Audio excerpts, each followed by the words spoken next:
Welcome everybody to round 2 of the RacingSimRigs World Series here. It is endurance round here at Daytona International Speedway. And look at the stands. Look at the fans. Thanks for seeing you. Thank you for coming out tonight.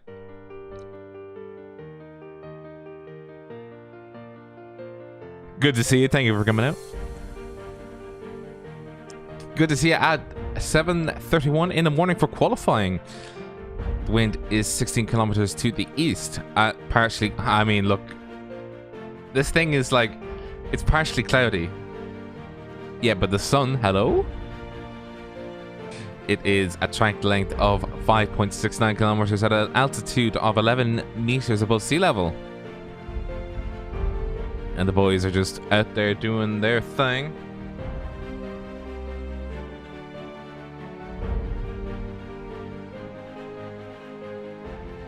As always, myself, Craig King are at the helm, just doing our thing. But Craig, do you know what Miami feels like? I don't know what Miami feels like. Why? I've never been to Miami. I mean, isn't this like right near Miami?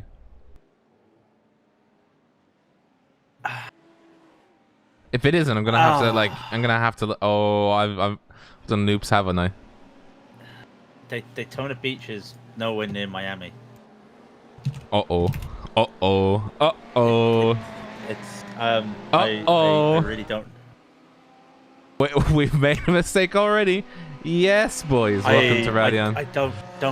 Yeah, I don't really know. When RSR Esports throws shade at you, you already know you've messed up royally. Good evening, gents. Raidillon TV, the only corner you need. Back again.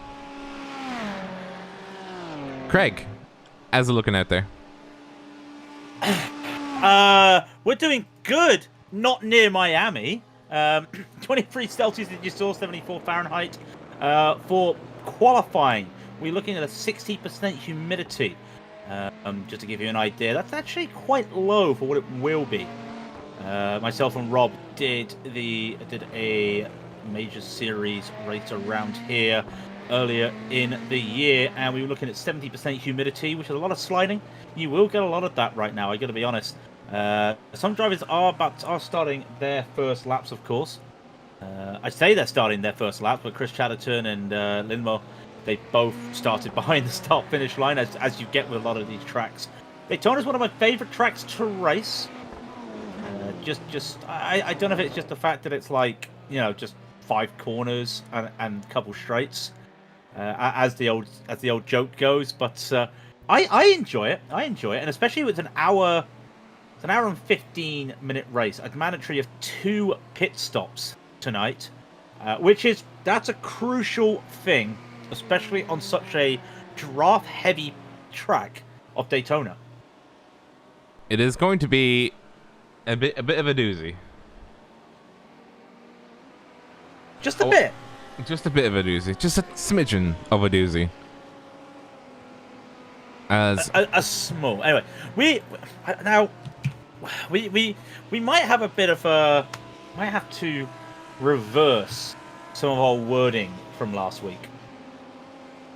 Because, well, we said that we saw history last week. We said that James Taylor was the first man to do the double. James Armstrong, the first man to do the double in pro. James Armstrong got a penalty in race 2. He did not win race 2. No. So it's still Christian Furs then. Christian Furs is still the only man to do a double on a race night, for a double header race night. But it means that Thomas Axe by 2 points, and we're talking bare margins right now. Thomas Axe by 2 points leads the championship from Chris Daines, who's on 86, Thomas Axe on 88, and Harry Melvin on 82. That is how they line up when it comes to the pros. And the amateurs, if I click on the right button, I would have got it for you because I just hit the refresh button. Ben Smith leads the way with 92 points, followed by Andrew Miller, and then a freeway tie for third. Chris Chatterton, Callum Beaumont, and Daniel Merchant all on 76 points. So now, you got to remember that it's different rules for everybody. Not everybody, for each race. So not race, each series. Rob, I'm eating my words up here right now. I think you keep my.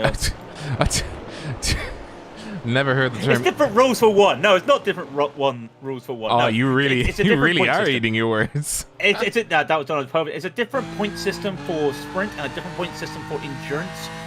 Of course, it's split, I think, between two 50s. But a 50 for the first race, 50 for a second race, and then it's 100 points altogether for the endurance. So, different point systems you can get, and it's very important when you come to something like an endurance race because it means there is hyperpole. So the amateurs are just finishing their second lap. And it's Ted Bradbury on pole with a 1:44.006. Andrew Miller a 1:44.451. Chris Chatterton just frozen a 1:44.509. Callum Beaumont with a 1:44.571. Does he go up the pecking order in a minute? We'll see. And Matthew Heatrick will round out the top five with a 44.762. Beaumont improved. He does not. So we'll just keep an eye out.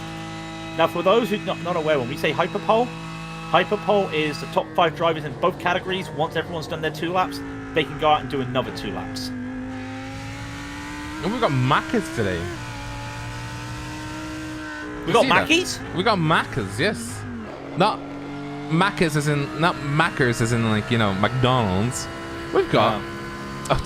you sounded so disappointed. We've got McLarens. Oh, not McDonald's. I know, it's a shame. No, we have Mercedes. What? No Crazy, way. Isn't it? I thought we had Mercedes. We always had McLarens. Don't tell me we don't have Mercedes still. We do not have a Mercedes. No, we still have one Macca. We have 2 Maccas, I think you'll find. Indeed we do. Good luck to them. It's going to be a bit of a yikes as Ted Bradbury, Andrew Miller, Chris Chatterton, Callum Beaumont, and Matthew Heatrick go through to hyperpole round. Well done to them. And I don't see Christian Furs on the list because he's a pro. I keep forgetting that he's a pro. Oh my goodness gracious, look how many cars there. And who's that first? That's a car 26. Stop laughing. It's the Macca you were on about. It's Sean Campbell in one of the McLarens for Neon Racing. Now, one of the things he did say is it turns out the McLaren isn't the best in a straight line. 282 kilometers an hour before it redlines. Well, that's insane. We know the McLaren is very good elsewhere. The McLaren has the problem though. The McLaren has a very, very awful gear ratio. Yeah, let's put it into context, right? Because the top 10 for practice was Audi, Lamborghini, Audi, Audi, Audi, Audi. You see a train? Audi, Audi, Audi, then McLaren. The McLaren was the 10th fastest. But the fastest guys were doing a 1:43.223 and 1:43.312, etc., in practice. Sean Campbell for 1:43.790. Now, the difference between those is that Sean Campbell was not assisted with draft. Everybody else was draft assisted. So that's going to be interesting to see what happens in terms of raw pace without getting any help. But with help, it's going to change everything, I feel. The weave. Look at the weave as Sean... That's a very dangerous move simply because the McLaren has a tendency to go the opposite way. As in turn right around 180 degrees and just decide not to work. Did you not see him coming out the second horseshoe? He was shaking so violently I thought he was going to lose it. Very brave man. Like I said, by the way, it's now gone down to 24 Celsius. Track is cooling. It's 10 past 9 in the morning. Race will be in the afternoon going into sunset. So there will be a little bit of nighttime racing at the end of the race. So the track temperatures will probably be the same. Sean Campbell about to start his first lap, as with everybody else. I mean, we all know Daytona, and as he just goes wide into the treacherous turn 1, into the little chicane. We don't need to go over the schematics of Daytona, because we'd be here all day just getting bored on the oval. There's an incident in turn 1. We think it might be Campbell. Followed by there's an incident in turn 2, because anyone who uses crew chief know exactly what we're on about. Through the kink he goes. Does he lift? Now that's something I am going to be interested in. Who lifts at the kink and who doesn't? Because they won't be taking full fuel. I think it's like 50% tank for the series. So it'd be interesting to see who lifts at that kink and who doesn't. Oh, yeah, he definitely did not lift, though. Well, you know these McLarens. I mean, look how aerodynamic they are. I mean, yes. But at the very same time, I'll still hedge my bets that it's a very hold this bucket seat moment for Campbell as he drives this thing, because he was definitely trying to keep it together through Donington. This poor car, I think it was not having the best of fun at Donington, and he was having hardware issues as well. So I remember as well, because we saw him. He made 3 overtakes around the outside of turn 1, and he told us afterwards, that's because that's all I can do. It wasn't like it was on purpose. He could not make an overtake on the inside because of how the McLaren worked. He had to go around the outside. Now I'm interested to see how he goes along the line. He does 280, by the way. He hits 280, 282, 283. It's a 143.934. Not as fast as he can go. So that's the McLaren. Now here come the boys in the Audi toys for 143.698 for Jesse Jones. So the numbers now coming in. Christian Furs with a 43.980.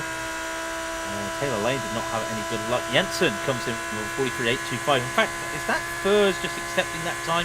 He is. All these guys now coming in under the 43s. Oscar Copa 43.809.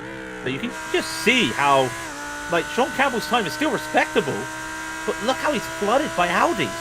Like 8 of the top 10 right now are Audis, apart from a Lamborghini and a McLaren. in the middle is Sean Campbell. He's looking, I think he's thinking to himself, I've come to an Eddie party as a English supercar. Oh, okay. You know, he's had to pull out his German handbook and go, what is suspension in German? Oh no. He is still in the hyperpole spot though, by 200th of a second.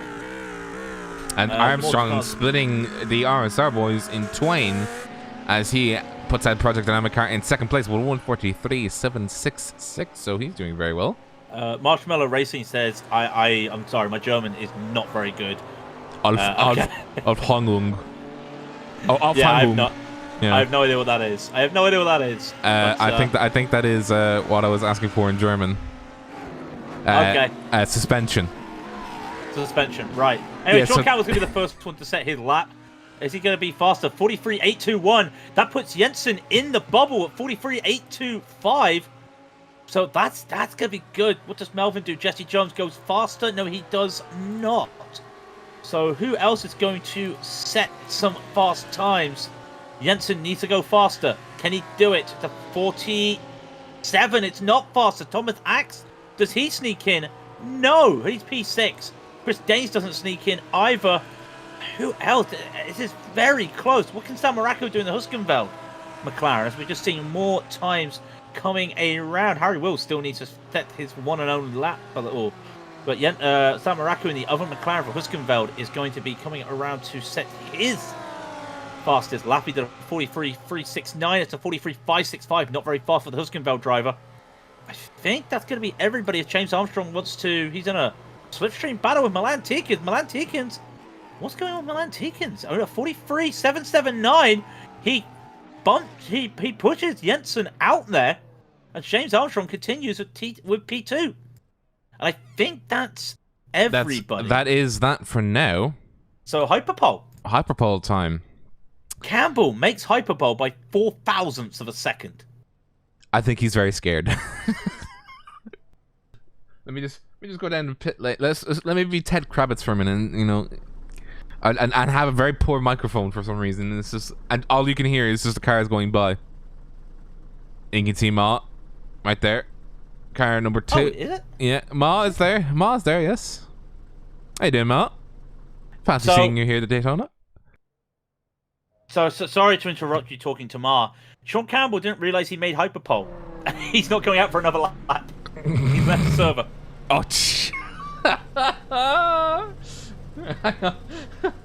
Campbell! Sean! Oh dear. Right, anyway, so yeah. I think that's the only one. So, the hyperpole, you can see it's the top 5 for the pros. Jesse Jones, James Armstrong, Milan Tikins, Oscar Copa. Would have been Sean Campbell. Didn't. No idea why. Anyway, for the pros. Actually, I think Simon Dodds just realised he's come back in. Ted Bradbury, Andrew Miller, Chris Chatterton, Callum Beaumont, and Matthew Heatrick all make hyperpole for the amateurs. And a lot of difference there in terms of times. Have I got that right? 1, 2. Yeah, that's correct. A lot of difference there. Chatterton, Beaumont, and Heatrick were only separated by 0.2 of a second. Miller is about half a second ahead of them, and Ted Bradbury is another 0.3 ahead of them. So it's going to be interesting to see what he can do. Is that Milan Tikins unable to get? Yeah, he just squeezes through. But we do it again, Rob. Yeah, he just tips us exactly. Except it's now pros and AMs top 5. Well, was top 5. It was top 5. It's top 5 with a big asterisk because Campbell for oh, poor Campbell. Yeah, I don't know if you see. I don't know if you've seen it. I don't know if you've seen it before. It's like the golfers that they know they've had a bad second day and they believe they've not made the cut. So they go all the way to an airport, and as they're getting ready to get on the plane, they get a phone call. Yeah, you made the cut. Somebody got disqualified, and they're like, right, forget the plane. I'm back. Let me get back, and just mad dashes. I've seen it before where someone gets told they made the cut and had to make an all-night drive to the golf course. I don't think that would be happening with Sean. Sorry, Sean, if you're listening. I'm sorry. He'll watch this back and be like, wait, what? Yeah, but it might also be that that's as much as he can do. Can he get P4? Maybe. But anything else is going to be a real challenge. Full stop for him. Oh, here's car number 1. Team. Oh, here he is. Team car number 1. RSR Esports team powered by what are they? G Performance. G Performance this time. Team powered by Buck Kickers team. team car number 55 team powered by Buck Kicker car number 55 team. I still remember. I can still ring it off. But now it's I got it out today as well. It's car number 1 Oscar T Coper car number 1 powered by G Performance Oscar T Coper in car number 1 team. RSR Esports gonna hate us. Stop it.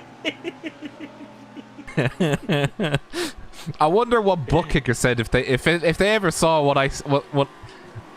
Okay, let's put it this way. Jesse Jones opened the floodgates. Yeah. And I just went through and it was just like, ah, yes, it has happened. Rob, we've got to have a talk about this. So you called a top motor racing team that have an esports division the High Vis Jackets. You're now saying RSR team 55 team Buck Kicker team RSR team powered by G Performance team. Is there any other top team you want to insult? How about there he is. I have a Project Dynamic dynamically up on its roof, powered by gravity, driven by Louis Eggerson. Oh dear. So Sean Campbell was told that he had to come in, and he said he's on his way back. He said, "No, I won't because I'm not going to improve."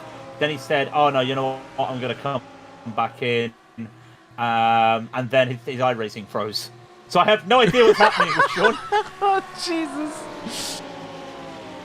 Oh, but man. The leaders are starting their first laps, and very interesting to see James Armstrong is he going for... Oh, they're all bunched up. They're all bunched up. He's had to pull out. He has had to pull out, and that's him done.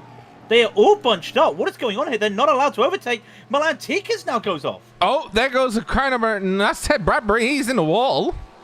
Did he improve? 43.972. He was faster, yes. Let's stick with Jesse Jones as he goes around. As he takes another crack of the whip. By the way, Oscar Coper, he just smashed it. He smashed the pole position at Daytona. Oh, yeah, that's a slip. And I've just cursed the man. Meanwhile, these others that we were talking about, Chatterton, Beaumont, Heat Trick, no changes. Beaumont was slower. Heat Trick did not set a valid lap.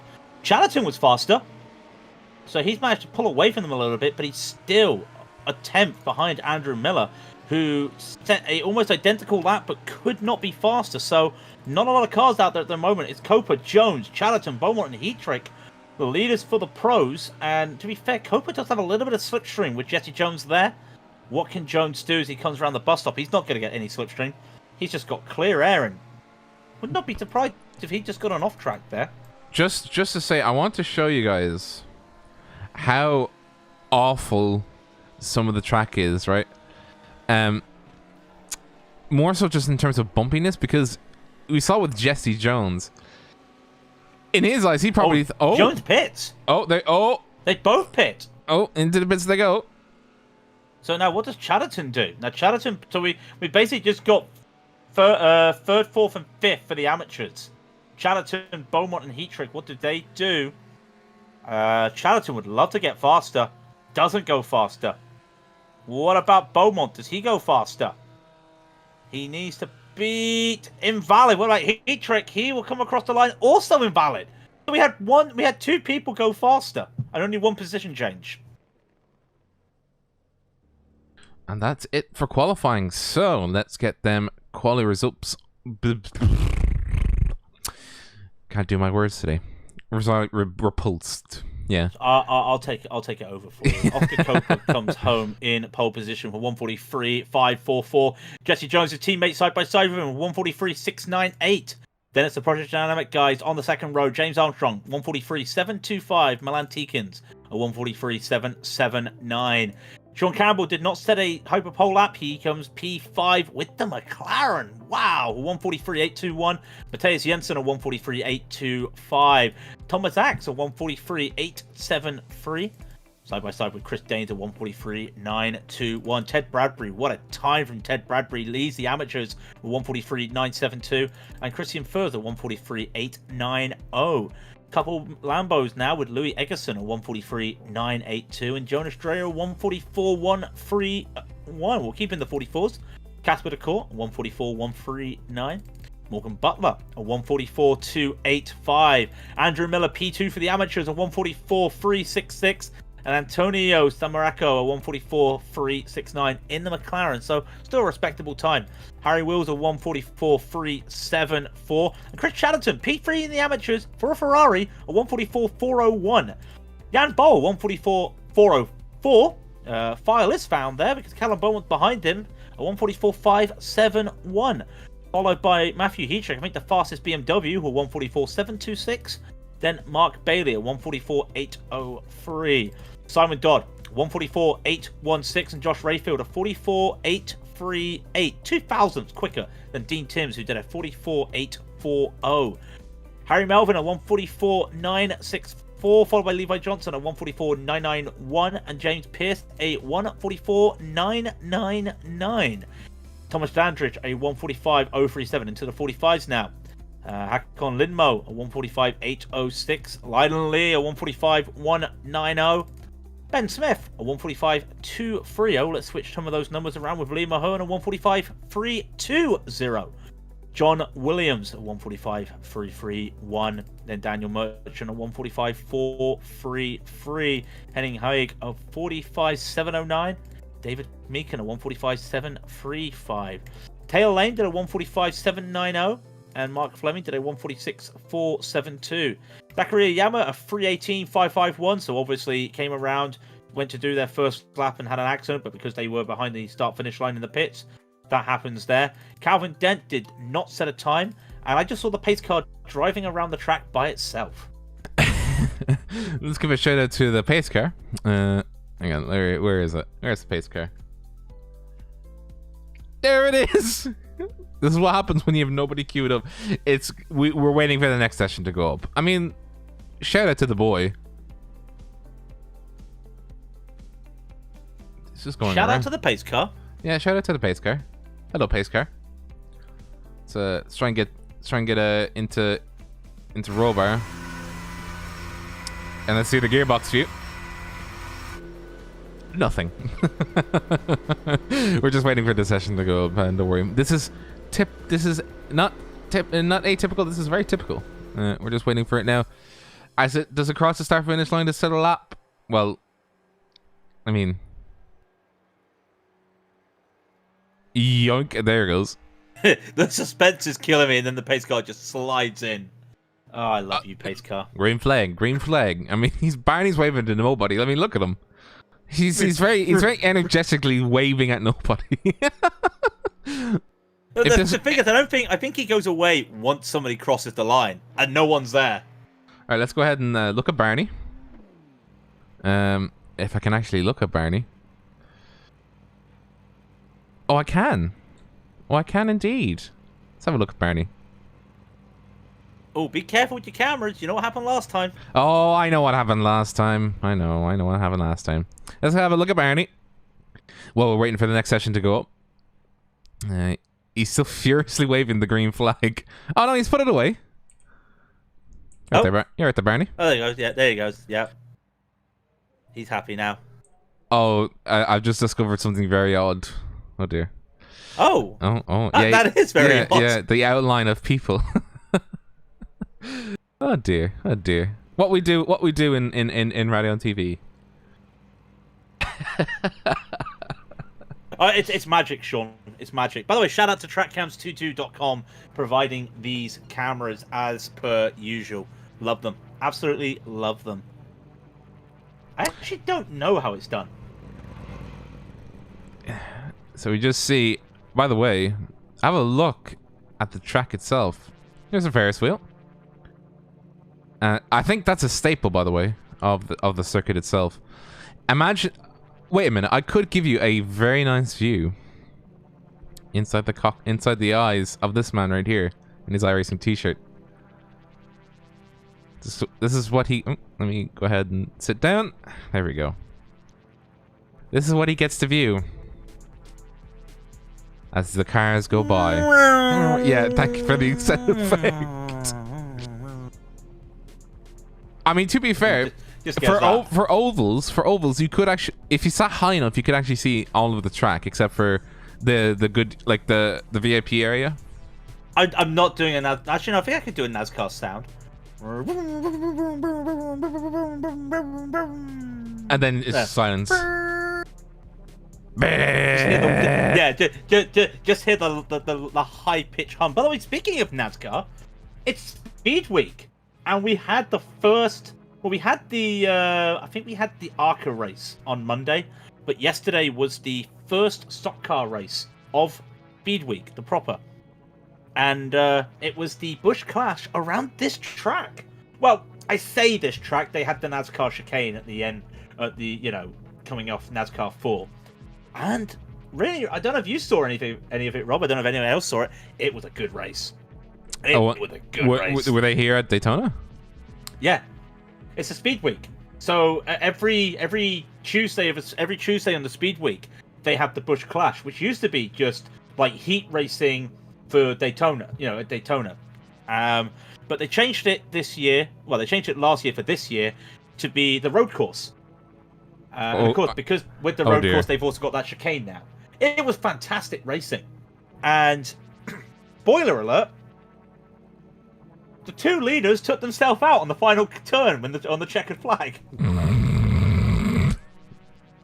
Also, by the way, I love how the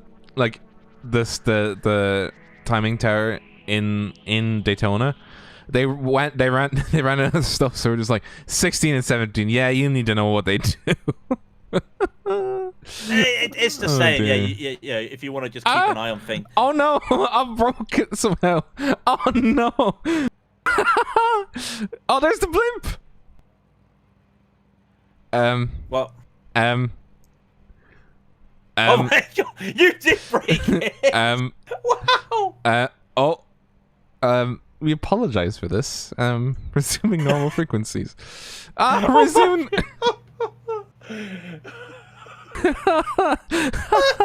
Oh dear.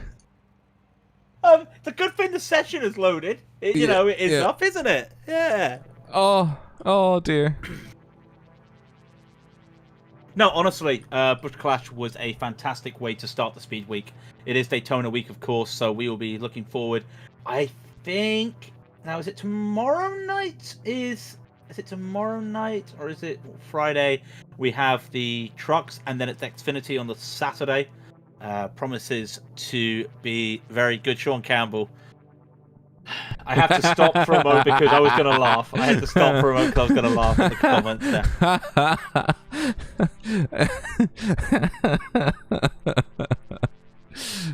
I mean, that would be very true. I mean,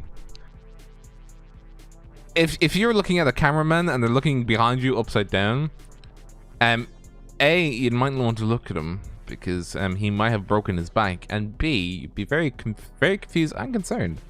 And C, you might want to call the police. Exactly. Yes. Exactly. You know, we're just getting ready. I was going to say, if you like what you see, hit that thumbs up button. I don't think people like seeing an upside down cameraman. Yeah, but we provide the best entertainment.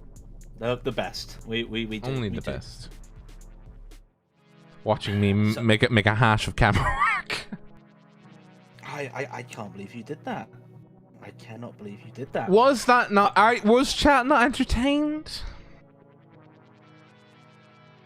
It might be. Right, I need to work out because we were having this debate about the. I thought you were about to end it there. It's like I need to work out. It's like now. Can I just say Daytona Beach is in the middle, well, probably closer to Orlando, but practically on the same highway onto Jacksonville.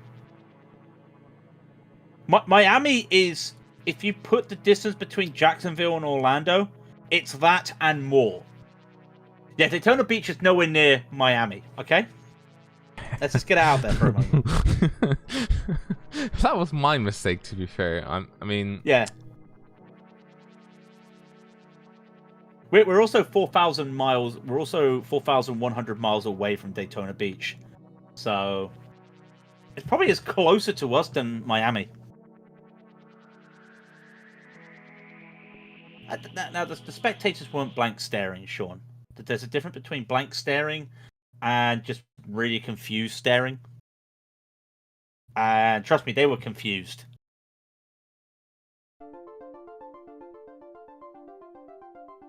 Well, now we have a night race, though. Yes. So, imagine qualifying took place in the morning, and you went out and you got yourself a burger. Now, once you've had your burger, you can come back and have some night racing. And also, the best thing is that means that you get the Ferris wheel lit up in the sky. It's always fun to see. You also get your Ferris wheel. And you also get... I don't know why my replay doesn't have the Ferris wheel. What's going on? What have I done to my graphic? Anyway, regardless to that, you also get the same airplane landing every, 20 minutes?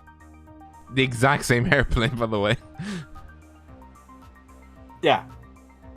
Oh, yeah. It's just constantly entering, you know? Them spectator stands are being filled up as we speak. You can see the nighttime lights out and about. And Sean, we have to get you fixed, my friend. I still need to get that new GP. You know, I said to myself I was going to use any birthday money I got yesterday to buy myself some new RAM. I haven't. I forgot to say happy birthday. Well, I did say happy birthday to you. I said earlier. Yeah, you said you're happy. Yeah. Well, thank you very much. It was a very fun day. Well, as much as a lockdown can be, a lockdown birthday could be, it was a very good day. Like, what do you expect from a birthday when you're in a lockdown in the United Kingdom? Not a lot. So. Cake? Yeah, I guess. I guess there is cake. Did you get cake? No, I didn't. I'm not a cake. No. Are you not a cake fan? Ah, come on. I am a cake man. I am a cake man, but I haven't had a birthday cake in years. Not even a chocolate fudge. Oh. You gotta understand that if I want a cake, I have to get it myself, or I have to get the ingredients because no one else is allowed out of the house because they're shielding and they're disabled. I'm the only one that can practically drive out the house, so. So that was that. But I did go out and get us KFC. I paid for the family's KFC on my birthday. I'm just saying, you know, is something wrong there? You know, paying for my, you know, they suggest getting KFC for the birthday and I pay. Am I doing something wrong there? Yeah, you are. Yeah, I thought so. It was good KFC. There are other fast food. Just if you fast food, yes. But there are other people that sell fast food available. Okay, there we go. I got it out. First try.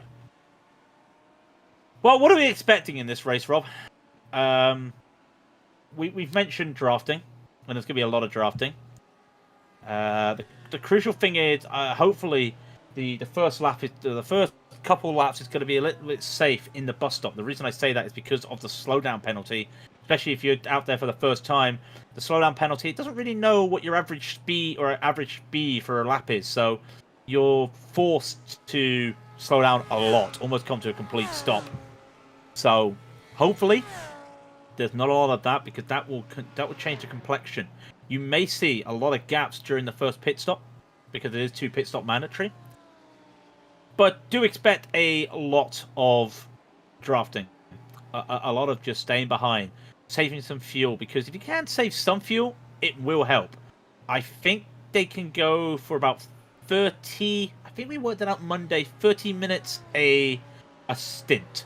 So they can do 30 minutes maximum on the first stint, 30 minutes maximum on the second stint, and then they've got the last stint. So that's what we expect in there. And when it comes to pace, well, I mean, we've already mentioned it. It's the Audi show. So be with no offense to Sean, be surprised if there's somebody not an Audi in the top 5.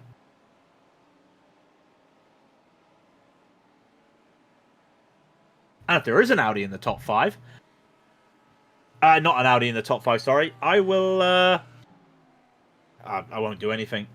Yeah, I'm not a betting man. Just bet on the countryside. I'm not betting my homeland. I'm not saying that you could bet the entire homeland. Just bet on the as in actually on the countryside. Don't like bet with using the countryside. Horrible. All right. Well, okay. Okay. I'm gonna get away from that because how dare you say I give up my countryside? Track temp is 23 Celsius, 73 Fahrenheit. It's 6:39 in the evening. Sim day, by the way, my birthday, yesterday, 9th of February, 2021. What's important is the humidity. 41%. I was saying we might get some high humidity. We're at half the humidity I expected. So there's not going to be a lot of sliding. You're actually going to be quite... I think these drivers, and when they're doing their practice laps right now, might be surprised at the grip they're going to see in places like Turn 1, in the bus stop. It has surprised me, seeing the humidity so low. So what you're saying is there's very high amounts of not a lot of humidity.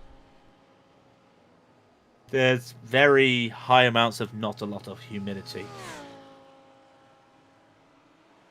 Do you have any predictions? Because I love predictions. It's going to be an Audi. We know that. It's going to be Oscar Cooper or Jesse Jones. Well, you don't know because you just never know who's going to turn up and surprise people. James Armstrong could be one that could surprise people. Milan Tikins in the Lamborghini. That would be one that'd be interesting. If he's the fastest Lamborghini, that'd be one. So the usual suspects at the front. It just comes down to, can the Audis pull away from its newer brother, which is the Lamborghini? You know, that's the joke. The amateurs, it's going to be an open field. Ted Bradbury, I think he blitzed away in that VRT Audi. He might be able to do something. But I'm really curious to see what the other ones do, because the amateurs got a lot of variants in terms of cars with the Ferraris and the BMWs. So the BMWs aren't that fast. It's as fast as the Lamborghini. In the right hands, of course. You know, Daytona had a little bit of a change. Daytona 24 had a bop to the Lamborghini, but a BMW could roll with a Lamborghini in the right hands. But I think it's going to be interesting to see what the Ferraris do. We do have a Ferrari in the top 5 for the amateurs, so will be interesting to see, Rob. I'm really curious as to how big of a gap do we get between the packs. Because I think we did the endurance race on Monday, the Super Trofeo, and it was when we got to the last 10 minutes, and there was a couple battles and nothing else. And with slipstreaming, I can't see that today. Knock on wood.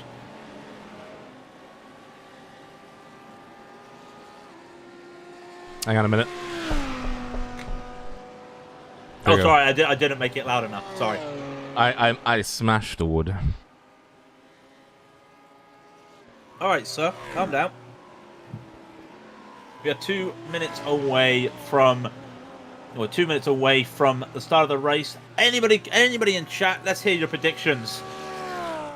Who are we going to see winning the race for pro? Who are we going to see winning the race? Thomas for amateur? Axe is here.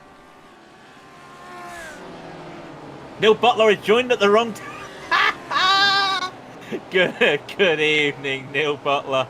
Yeah, unfortunately, when you had your flips last year, a couple of seasons ago, we forgot all about it. How could this happen to me? But yeah, I see some Matthias Jensen. I see some RSR. I don't know who else we've got, you know, for hyping up and people wanting their support out there. But Neil Butler, good evening, of course. Former winner of the amateurs in season 1 winner of the amateurs. Sorry, Neil Butler. So anybody in chat who would know a lot about the series would be Neil Butler. And again, of course, let's chill while we're at it, Rob. A shout out to RacingSimRigs once again for sponsoring the league. Absolutely. Because they don't have a catchphrase or a tagline. So, do you want a sim rig? Do you want a sim rig from England? Right. Do you like sim rigs? Yeah, we like sim rigs. Do you like sim rigs? Yeah, we like sim rigs. Do you like sim rigs? Yeah, we like sim rigs. Okay, so one of the things that RacingSimRigs do for those unaware, they do customizable sim rigs, and we're talking about design and color. You can have a sim rig in your favorite color or a preferred color, so you can have it matte black if you wanted. You can have it in the stock silver. I've seen some pink ones, I've seen some blue ones, I've seen some green ones. I haven't seen a rainbow. I think it has to be one colour. But a rainbow would be so cool. Now I want a rainbow. I want a rainbow something. I got a rainbow mask, that's okay. Anyway, practice is over with 10 seconds to go. We're about to get ready to go racing. 1 hour, 15 minutes of Daytona racing is about to start. Please strap yourselves in for fun. Failure to have fun is entirely on the individual. So myself, you'll be joining me in the oof lane for that one. I mean, being right next to an airport, you might just go, "This is your captain speaking. Welcome to Daytona." This is your captain speaking. We're going to be sitting at 15,000 feet.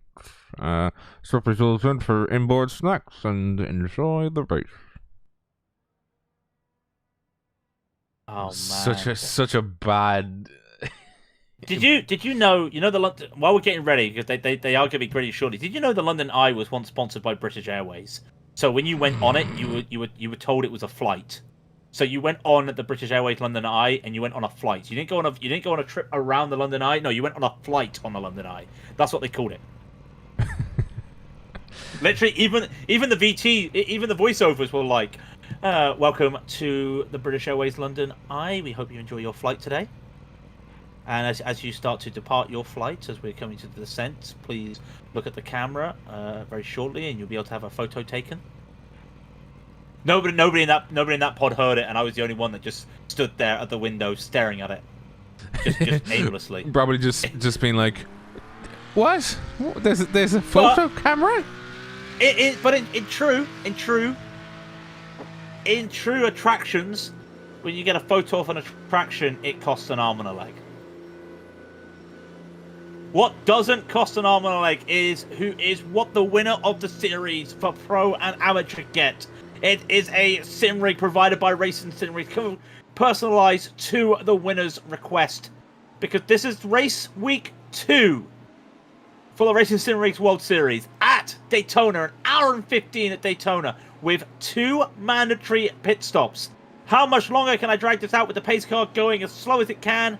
Not very much. This is Raidillon TV, the only corner you need. Rob will take you through the first few corners of the endurance race. 1 hour and 15 minutes coming up. 2 hours our cars. The car of Jesse Jones and Oscar T. Cooper going to be leading you by. Oscar T. Cooper's the pole sitter in the car number 1. The car number 2 sitting to his right. So he will have the inside line. You can see Sean Campbell is warming up his tires as the pace car goes off. Green flag goes out, but they do not start. They're waiting for the start zone to creep on by. We'll get to the amateurs once that happens. And now it's all about bracing for the start. And there we go. As Oscar Cooper attempts to catch them all off, and Jesse Jones blocks the inside line from James Armstrong as they come down to the first corner. That is Sean Campbell and Matthias on the battling it on the outside. Matthias yielding it straight away. Did not want to really get into that as Milan Tiggins goes by and absolutely seals it in. Matthias coming back for the second clap around that McLaren. That McLaren's still under pressure coming around the International Horseshoe, and he actually gets squeezed on the outside. They're still side by side going on towards the kink, and then side by side action with Thomas Axe and Chris Daines behind them as they come through the kink. That's Thomas Axe yielding to Chris Daines, and that's Sean Campbell yielding to Matthias Jensen as they come through the second horseshoe. Still side-by-side action. Christian Firth trying to get back up through the grid, and as he gets past Antonio Samarco, and a bit of a squeeze in the back as Morgan Butler just tries to get in between Jan Bull and Harry Wills. But other than that, the pros are all quiet and squeaky clean. The amateurs. About the amateurs. Yeah. Not very well with the amateurs. I see Matthew Heatrick, Andrew Miller. Sorry, Andrew Miller did not have a good start. Gone down a few places there to start the race. I think as well the company LZI went down a few places. Mark Bailey, going down a few places, not having the best of times. They're coming up to the bus stop themselves right now. Pros are all just going around the bus stop with no issues as we speak. There is one car trying to get back under the apron. That's Samarako underneath the apron, waiting for a safe spot. Loses the car! Is he going to hit somebody? Oh, he almost makes contact. Now, who did he make contact with? That was Harry Wills. Harry Wills avoids it. And I think he has a little bit of damage. I think Harry Wills he hit the wall. A little bit of damage there to Harry Wills, but Samarako, not very good. And I think Wills hit. Did Wills hit so much he's got steering damage? Oh, he did. No, more chaos. Casper de Court's on his roof. What has happened here for de Court? What has happened? Apparently he's in the pits. Caution flag is out. We've got Dreyer, Furs, and de Court out of nowhere. I think Christian Furs got caught out with what was going on. He tried to go up to get around de Court. Dreyer was there. A little bit of contact. They all make contact. De Court goes flying. I've not seen anything that bad. Did he catch somebody else? He did. It was Morgan Butler. And de Court goes flying. And that is a violent roll. As you can see, where's Christian Furs? Where is he? He is in P11. Let's just see it from his perspective, what happened. So we go on board with him. Oh, and he just, that was a bit too much, and just I don't think he was like that close to the car in front. I don't think he was that close, and unfortunately, well, Casper de Court's car is absolutely destroyed, and I hope Casper doesn't mind. He's also got a speeding penalty because he went into the pit lane in the wrong place. Yeah, but I mean, he was flipping through the air. I know, no, it's a Daytona joke. Just want to see, by the way, how Pierce got into his predicament. What happened to him? Oh, and he lost it on his own. Oh. Oh. Yeah, just lost it on his own. That is a shame, yeah. And I know a lot of guys are saying driver standards. I mean, it's hard. That's a hard one for Christian to do because you can lift. And I think he generally didn't realize he was that close. In fact, I wouldn't be surprised to say if that was a little bit of netcode for what happened with Christian Furs. And that is a bit of a shame. Just a comment on what happened with Stan Morocco, by the way. We were saying on the first lap when he was underneath the apron. Unfortunately, you don't have to let anybody let you back up on the apron. So he could have come back earlier. But he had Christian Furs right beside him. So he couldn't really do anything. So he probably had a chance and couldn't make it. And then when he realized he could, it was too late and he lost control. And I'll tell you something. That's happened in a race for me this week. So not myself, but with somebody else. So I understand that, but I'm not sure why Drea was a little bit slower. But yeah, I'm just looking back at it myself, Rob, because no, it wasn't netcode. I take it back. I thought there was a little bit of netcode there, but yeah, it's just a case of I think Furs did not realize he was that touch bit faster or that touch in line with the rear end of Jonas Drea there, and that's just an unfortunate moment. Pace lap. Sorry, I was just trying to sneeze. Pace car is out and the rest of the field is rejoining. It'll be a single file restart. Campbell retakes 5th position, by the way. He took it away back from Matthias Jensen. So there's RSR, and RSR. No. Oh, whoa, no, there's RSR, Project Dynamic, no. Neon. I was pointing out who was RSR. There's 4 RSRs in top 10. Oh, I apologize. Okay. Yeah, no, I agree with everybody in chat. It's going to be a hotly debated issue. That was just a shame of what happened. We can talk about it as much as we can, but unfortunately, Casper's race is over, and he has parked the car. That is not what you want to see. Like I said, it's a 75-minute race. You don't want to see that. Oscar Cope is having a bit of fun with the pace car. Aladale Earnhardt Sr. They will be going 1 to green, I think, this time. It's a single file restart. Now, that still means that Copa will command the when they start. But it also means the amateurs do not have a gap to the pros. That's the crucial thing. Especially when you've got Stan Morocco, 1 car. Well, it's technically P2 in the amateurs right now, but he's a pro driver. So that is the crucial thing. I think Bradbury might want. He's got. Oh, the field is checking up to come up behind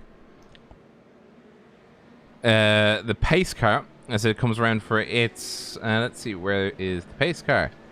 There it is. Its lights are off. It indicates that it is coming in this time by. So your spotters will be on your radios going 1 lap to green. Line up single file. The pit road is closed. We're gonna be behind the 2 car here. We're gonna be behind the 47 car here. We're gonna be behind the 30 no, you see, car that's the bad spotter pack. That's the no. That is not. I'm not having. Not that I use it. I'm not having that the Jimmy Johnson spotter pack is bad. Okay. I will only have the spotter pack of Australian Steve. Okay. Weren't you making a parody of that? I was, yeah. Still need to make it. And yes, I can't believe it. We're at Daytona Road Course, and there's it's a Daytona Road Course, and it's a full course yellow. This feels very familiar. Catch the 3 car. Catch the 4 car. Catch the 11 car. Catch the pace car. If you're catching the 11 car, he's down. That's Matt Heatrick. He's down in P6 for the amateurs. I wonder if Ted will leave a gap for the boys. He's not allowed to. What do you mean he's not allowed to? No, he's not on a safety car. Just remember, he's got pros behind him. Sam Morocco is behind him. With a little bit of... Is that a little bit of wing damage for Sam Morocco? It is rear right wing damage.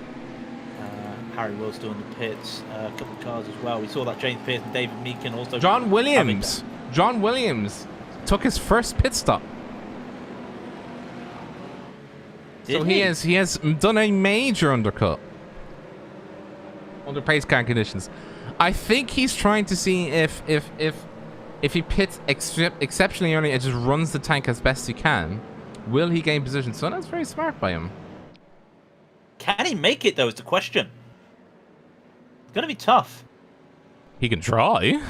But did he also pit to try and get some damage fixed? We don't know, but he may have also put a little bit of fuel in, and that might help him because that puts him on a different pitch strategy, and that could be crucial. Oh, we're about to go green again. The pace car goes at 96 kilometers an hour. I'm guessing in miles, that's like, what, 80 miles an hour? No, not 80, sorry. No, that's nowhere near 70, 80. 60, 60, 50? About 58 miles an hour. Okay, so I was right with 60. So like I said, it's the same format as before. Oscar will be taking them away when he decides I'm going to go. Pace car is about to slide in, and there it goes. Oscar Copeland now controls the field. When he goes, everybody goes. It's a single file. This feels like an Indy car around here. The green flag is up, but it does not matter. Copa will pick where they go. A little bit of a check-up near the back of the amateurs. I'm not sure what's going on there. Copa lets them wait. Now he goes. He will just lead them away. A little bit of a gap between him and his teammate Jesse Jones. They can't overtake till they come around the start-finish line, but Copa will lead them away. Jones. Armstrong trying to get a little bit deep in, as is Deakins. Sean Campbell still trying to hold on to that P5. And I think he might be able to keep a hold of that, as there's not a lot of diving at the start. I think everybody else is getting away pretty good. I think they are, yes. So we're away with no issues at the start of this restart. Let's do it again, Rob. We've got an hour and 3 left of this Daytona race. That is Ted Bradbury passing Taylor Lane. He's within his right if he is faster, and I think he's just trying to get past. He's actually let them by. He's let Taylor Lane back by. I think it's all the commotion at the start. It's all bunched up, but it'll be all sort of handy dandy once they get back out separated. I think he's in a very bad position himself, not through any fault of his own. He's in the middle of a field of pros, and he's just trying to get going. But the pros, they're all bottled up because of the safety car, but they're all now starting to spread out. The gaps are now forming. Morgan Butler has a gap of 1.3 seconds to the car ahead of him of Jan Bull. And he's got Taylor Lane sitting as company behind him, and as behind them is Ted Bradbury, who's trying to run away from Chris Chatterton of the lead of the second place amateur as they come through the bus stop. All in a nice straight line.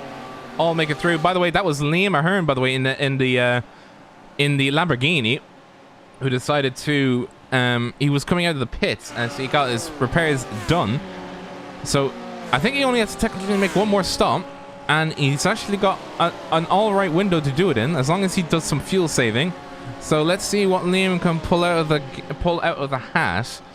And he's not out of the race just yet, as Mark Fleming and John Williams are fighting the two teammates of Eclipse Racing in the back. Unfortunately, I think Mark Fleming had an incident where he just went off at the bus stop, went too wide coming through this middle section. And that is a slow car ahead of him. That is Levi Johnson. I think he's had a mistake in turn 1. So he's down the pecking order and now gets overtaken. The Eclipse boys are in a tizzy of 3. Meanwhile, up the front, the big tizzy, well, at the front of the amateurs slash the back of the pros, everyone's just getting bunched up right now. Bradbury does let Butler through. Melvin's behind, that'll be San Morocco, but then everyone's just trying to battle at the same time while these are going. And Taylor Lane's gone really wide onto the oval, the entrance of the oval, sorry. Bradbury will be behind Butler now. He can, of course, use that switch if he wants. I think he's just trying to get up ahead and not be a fool. He might just stay around. I'm also looking at the front of the pros because the top 5 are all bunched up at the moment. And last lap, Sean Campbell looked like he wanted to make a move on Milan Tikins. He gets a very nice exit out of the bus stop. Now, you'll see this a lot this race. It is a little bit risky to take the high side of the banking around this corner with no slipstream. He's done that same thing again. Loses all that speed. He's trying to get faster, but of course he can only go 282 kilometers an hour, we saw. He's now to 285. He's pushing the limits of this car at 287. It's still not fast enough to get by Milan Tikins. Can he outbrake him? As meanwhile, there's a lot of too wide going up ahead into the braking for the first turn. Tikins goes in hard and almost gets into James Armstrong. But again, Campbell is trying to make a move around the outside. It's tough. He can't do it. Meanwhile, Chris Daines sets the fastest lap of the race, a 1:44.034, as now the top 7 are separated by just 2 seconds, and they're all in a train. As you can see in the rear view, that is Milan Tikins looking backwards towards Sean Campbell. Sean Campbell doesn't make a move on the inside this time by, as the clock ticks down. 1 hour ticks down in 3, 2, 1. Now it is 1 hour to go, and that is it's a very weird looking Nicolas Cage driving a car. Ooh, sorry to interrupt. We missed it. But Ted Bradbury went off at the bus stop. He is no longer the leader of the amateurs. He's gone down the field to P5 in the amateurs. Kept the car going though, did not spin the car, but lost a lot of time. He's now battling behind Heatrick, Beaumont and Miller. So the amateurs now, none of them are being held up or in the middle of the pros. Chatterton leads in that Ferrari. You can say I know, I can't believe I'm saying it, but it's nice to see something different out there. And Miller goes a bit too hot into the bus stop there. That'd be a slowdown, I'm pretty sure. As Beaumont will get by him. If he can, he cannot. And Heatrick now thinks, oh, I might have a chance to go by. You cannot, not on that high banking. And this feels like a Daytona plate race at the moment, because Heatrick's lost that line and they're washing him out right now. As Bradbury tries to go by, they're almost going 3 wide. This is very risky if they do not keep themselves aware of where they are.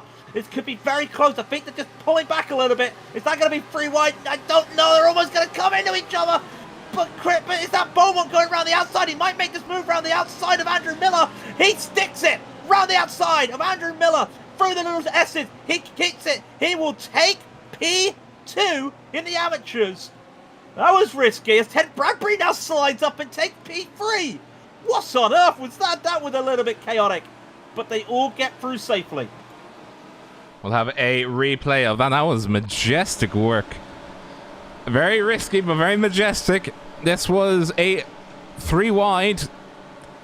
Essentially a 3+1 wide.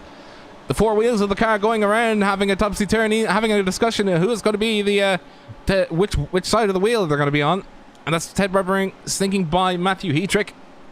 Then on the inside of Miller in the BMW M4 there, you see. Oh, that was a car off. Oh, I think Louis Eggerson is off. Louis Eggerson. No, there was a Ferrari. Oh. No, I know Louis Eggerson went off. I'm not sure what happened to that. He got taken off at the bus, at the second horseshoe. A little bit of missed braking there from Fuzz. And I think it might be a case of just moving on the braking there for Eggerson, but he's off and he's now near the back of the pro field after that. Thomas Axe also got a little bit caught up in that. But Christian Furst does go by, so Axe and Eggerson lost a lot of time there. He doesn't have too much damage, but he'll have to try and claw back what he can, as there's a move by Sean Campbell. He's battling Milan Tikins right now. Milan Tikins does not have the inside line, but Sean Campbell also doesn't have the inside. Now he does. He's resumed the inside line. As to come up past International Horseshoe. Will they go too wide in the kink? Hold your breath. No, boys. Oh, they do. They do. A little bit of braking. Campbell's hit the grass. Campbell saved it on the grass. Are you joking? All right, he loses the position. But I'd be dead if that was me right now. How, in a McLaren, did he just save that? I'm lost for words. The murder machine does not claim Sean Campbell. And I think he's counting his stones that it didn't turn out the way that he absolutely 100% feared. But let's keep her going. And they both went too wide in the kink. Something you never want to do. And they almost made it stick. And you can see that Milan Tikins actually hit the brakes trying to go around the kink as well. So that was very good there by all of them involved. So the top 7 are in a little gap in themselves. And of course, whatever happened to Furs, Axe, and Eggerson has made a bit of a change to the proceedings. That they're all a couple seconds away from the main pack now. And that'll be interesting to see the times, because these leaders are doing sub-45s. And I think if you don't have that slipstream, you might be doing something like a 45. So it'd be interesting to see when they cross the line to get a proper indication of these times. No overtakes happening at the moment, but you can see the only thing Campbell's got is trying to make a move. He's going to try and go around the outside of Jensen, and he almost made it stick. That's at the moment in that McLaren, that's his only move, because he cannot overtake them using slipstream. He has to get it done in the infield and hope that he's with the pack. If he loses the pack, he's going to lose a lot of time in this McLaren. Meanwhile, the new leader of the amateurs, Chris Chatterton, sticking to the rear end of Antonio Samarco. And he's got a comfortable lead ahead of Ted Bradbury, who's actually clawed his way back up into second place after overtaking Callum Beaumont. So the amateurs are heating right up. Ted Bradbury is essentially on the charge back after his mistake in the bus stop, as he'll look to see if he can put in good laps. He put in a 1:44.745 last lap compared to Chatterton's 1:45.057. Chatterton has slipstream a little bit. Bradbury doesn't. He only has speed. Well, speed's all you need right now. You can see as well behind them, I think that's Callum Beaumont and Andrew Miller. Both of them just... well, Miller's using Beaumont's slipstream and Beaumont's not with Bradbury, so it's going to be a little bit of a hard defend there for Beaumont when they get side by side. And of course behind them is Josh Rayfield and Matt Heatrick. So, and of course then Dean Timms and Ben Smith as well. So a little group there battling, and that will be for what, P3 and the rest for the amateurs. As Dean Timms had a moment there and loses it. And is that Callum Beaumont? Yeah. Callum Beaumont tried to go around the outside, and like I said, it is not a position you want to put yourself in. If you do that, you're going to lose a lot of time. And you can see he might have had the launch speed once he came out the bus stop. But he had nothing. And now these guys are going 2 by 2 down into turn 1. And I think a lot of them are just going to be keeping it safe. No, the guys in front are going 2 by 2. Josh Rayfield and Andrew Miller, they almost touch. They do not touch. Heatrick looks like he now wants to take it 2 by 2. They come into the first horseshoe. They do not, but they realise they're going too wide. They realise that they've done a lot. That there's still a lot of racing left, and they give each other respect. So that's some good racing all around. Up ahead, looks like Eggerson's trying to get around Taylor Lane for the second horseshoe. He does. They're side by side, and Eggerson gets around, and Taylor Lane goes wide and lays down the defense on that Ferrari of the Eclipse Racing. Harry Melvin having to defend. So Eggerson now up to 12th. But it's not that easy, as he's still got the defense of Lane, Melvin, and Butler. And that damaged McLaren and Samaraka. Josh Rayfield has gone from 8th to 5th as he battles the car 11 in 5th position, or 4th position. That is the car of Matthew Heatrick. The two of them are fighting it, and now you can see if he can open up the taps and start pulling in some moves. Started 26th overall, which would have put him in 10th place in the amateurs, but now he is in 21st currently. As he looks to take on Matthew Heatrick, who passed him, I think, on the banks, or just coming up to the first NASCAR 1-2, as they get to start another lap. Lap 12 of a prospective 42 laps at the moment. Meanwhile, back in that pros, by the way, Taylor Lane retook P12 over Louis Eggleston. They were going side by side. Louis Eggleston with some more late braking and moving, and almost just froze out Butler and Melvin, as Butler's had to take a different line around the horseshoe because of what happened. And Melvin have to be on the defense right now. These two little battles right now just brewing as Eggleston, does he try to do another late braking into the second horseshoe? No, Lane holds onto it behind Melvin, and Butler holds onto it. I almost said Butlin's there for a moment. I'm not sure why. Sam Morocco's just looking at this, just thinking, I don't really want to be part of this. And Chris Chatterton's also now there thinking, I can't be part of this because Ted's catching me. Ted took half a second away from me last lap. I cannot be caught up with the pros at the back of the field having battles. Meanwhile, we have Matthias Jensen fighting to keep away Sean Campbell. He's overtaken him again, but James Armstrong's now out of shape. He's actually dropped down and let Milan Tikins by. Milan Tikins now threatening Jesse Jones and Oscar T. Coper. The two of them are all bunched up. It is not a situation where they're able to pull away. It is banking, slipstreaming, and battles. That is essentially it, as Milan Tikins goes to the upper lane. I think that's what you call it in NASCAR. Oh my goodness. Good golly, and he made that move. What a move there from Tikins. And Campbell makes a couple moves as well. He's now battling for P3. Where's his McLaren come? Clips the grass, stays the grass. Gonna make the move onto Jesse Jones. And he does make the move. This McLaren's up to third. The Lamborghini of Milan Tikins is in the lead. This is chaotic stuff here as the top 7 are just trying to find ways to go. Too wide go Jones and Campbell can't get into the second horseshoe. Campbell holds on to it. They are battling tooth and nail right now. And while Jesse Jones gets pushed a little bit wide, James Armstrong almost came in. Oh, Andrew Miller got spun around in the first corner. Very unfortunate. Just have a look at that from Blimp. You're not missing anything in the race at the moment. We will keep you up to date if anything else happens at the race while we're watching this. Oh, and that was, just a fair bit of miscommunication, unfortunately.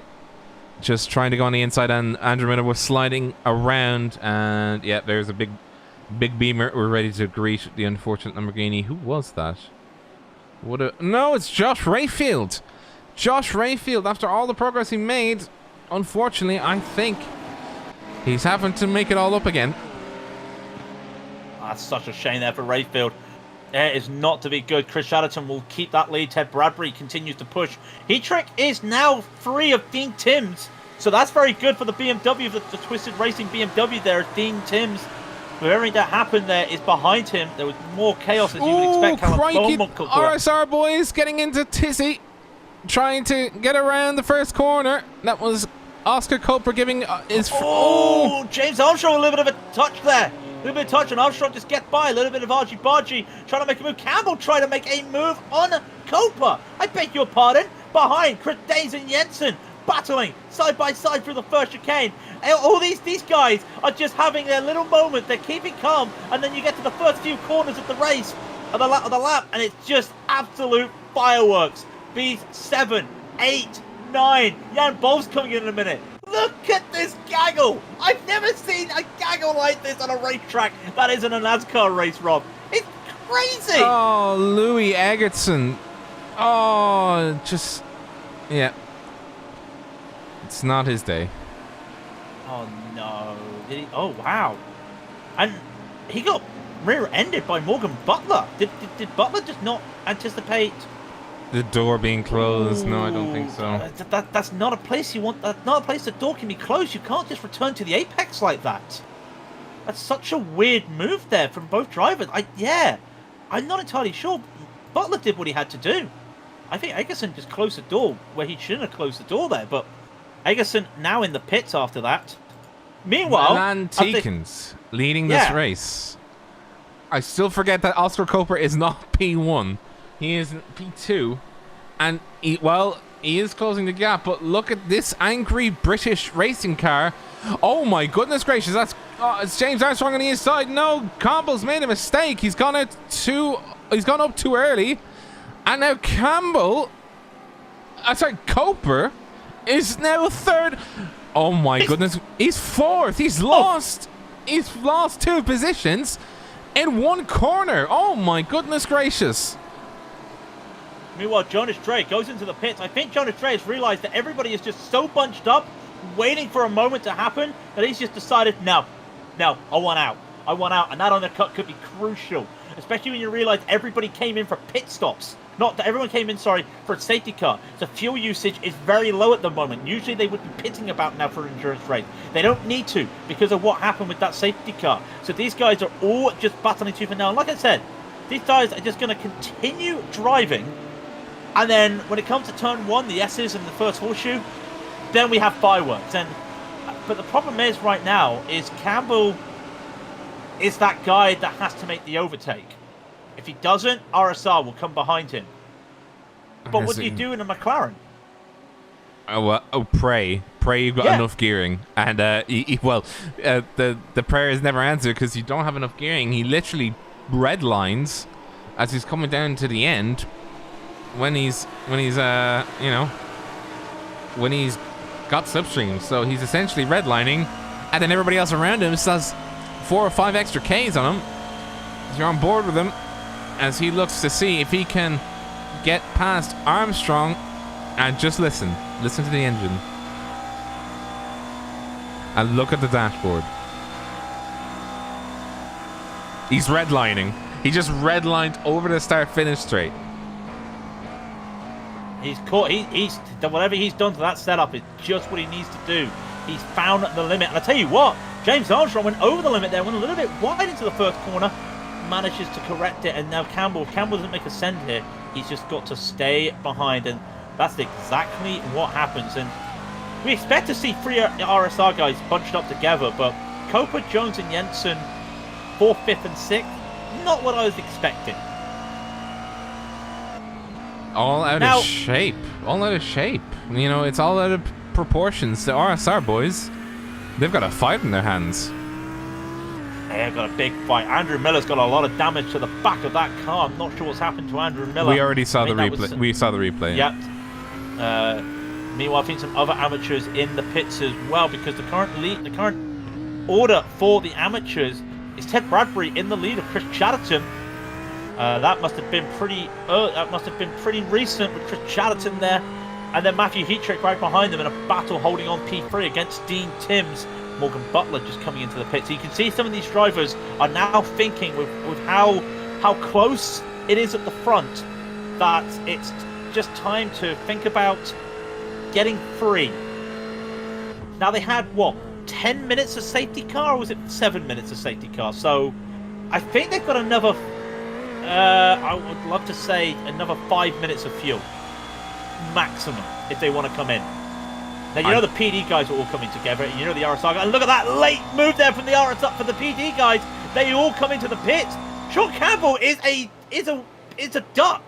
He's a sitting duck right now, because how can that McLaren keep the lead if he's got no one giving him a tow? That has actually hampered Campbell right now when it comes to the straights. But Tikins and Armstrong have started the ticking clock for the front of the field.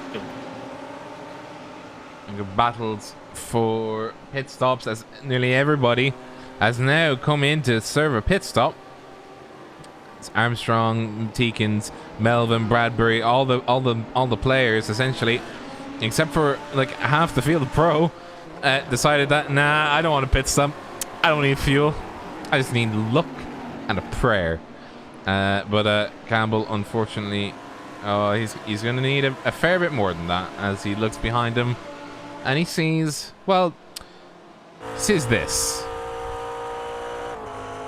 A lot of cars. Meanwhile, Sam Morocco, by the way, has retired the car. A little bit of an incident in the first horseshoe, just overcooking the braking zone, having a little bit of a moment. Nobody got spun off, just a little bit of damage, but he decided it was time to pull the car in. He was pushing that damaged McLaren too much. Now, what does Campbell do here? Remember, he does not have that top-end speed that these Audis will have. And in fact, what, Sam Morocco can only, Campbell, sorry, can only go to what, 282? The RSR guys are 5 kilometers an hour faster than him already. Campbell comes in, Copa comes in, Jones in, Jensen in, Danes in, Bowl, Days out. Now, keep an eye on this, because where is Teakins? Where is Armstrong? Got to keep an eye on them right now. Are they coming through the bus stop right now? They are through the bus stop. Drea's in front of them. In fact, they're getting a little bit of a tow. Jonas Dreyer came out in front of them. That can't be right, surely. Dreyer out in front. What happens now? Just waiting to see where Campbell is. He needs to get out fast. But at the same time, Copa and Jones at the front of the field. 5 seconds of the gap, 4 seconds of the gap, 3 seconds. I think Campbell's just over-fueling because everyone's got out in front of him. The RSR boys, Copa, Jones, Jensen are out. Where is the Project Dynamic? They're a second behind. Do the RSR boys have the lead again? They do, and if this was cycling, the RSR peloton continues. Copa, Jones, Jensen, Dreyer, Armstrong. No! Dreyer gets spun. Oh, that was a late move. Oh, and Armstrong just, the door was already starting to close, and he was nowhere near the apex. Unfortunately, that's unfortunate, but that is on him. Mark Fleming's in the pits. What happened to him? Might just be his pits. Might just be his normal pit stop. No, he's done something wrong. Oh no! Has he forgot to fuel? Let's have a look. Go into his.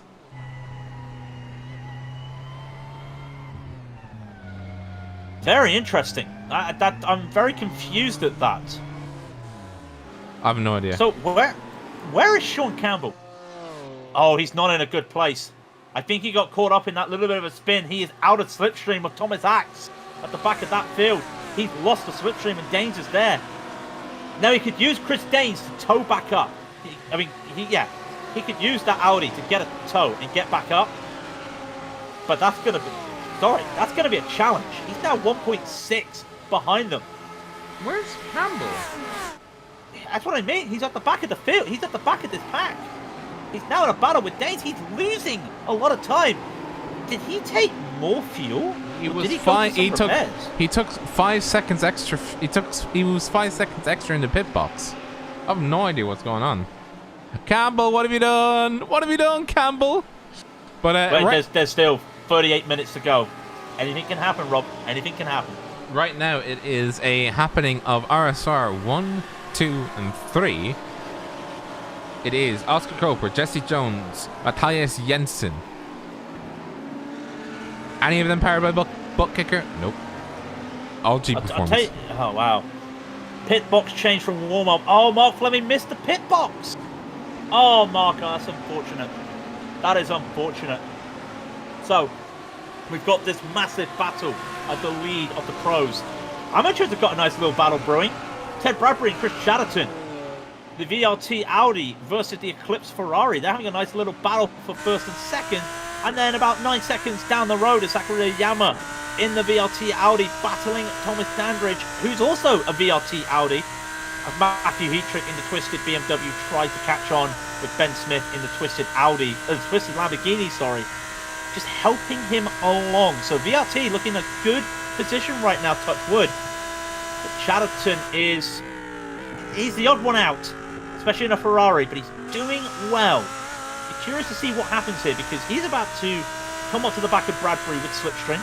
He might be able to take it side by side. Melvin, the pro driver behind them, who's also in an Eclipse Ferrari, so no idea what's going to happen here. What's going to happen? Other than a lot of stuff. We're going to see the VIT guys of Thomas Dangerous and Zachary Yama. By the way, Zachary Yama, he didn't even qualify. He's gained 25 places overall. So he's gone from the back of the grid of amateur. He's now third. Yes, he took a pit stop. Yes, he's on the same stint as everybody else is. He started from the back. The back. And here he is. Oh, Rob, all the RSR guys. What's going on right now? Was that James Armstrong flashing the RSR boys?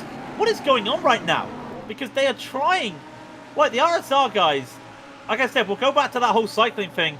I'm going to be the Darth Vader right now. RSR right now, what they're doing are Team Ineos. If you watch cycling, they are controlling the pack right now.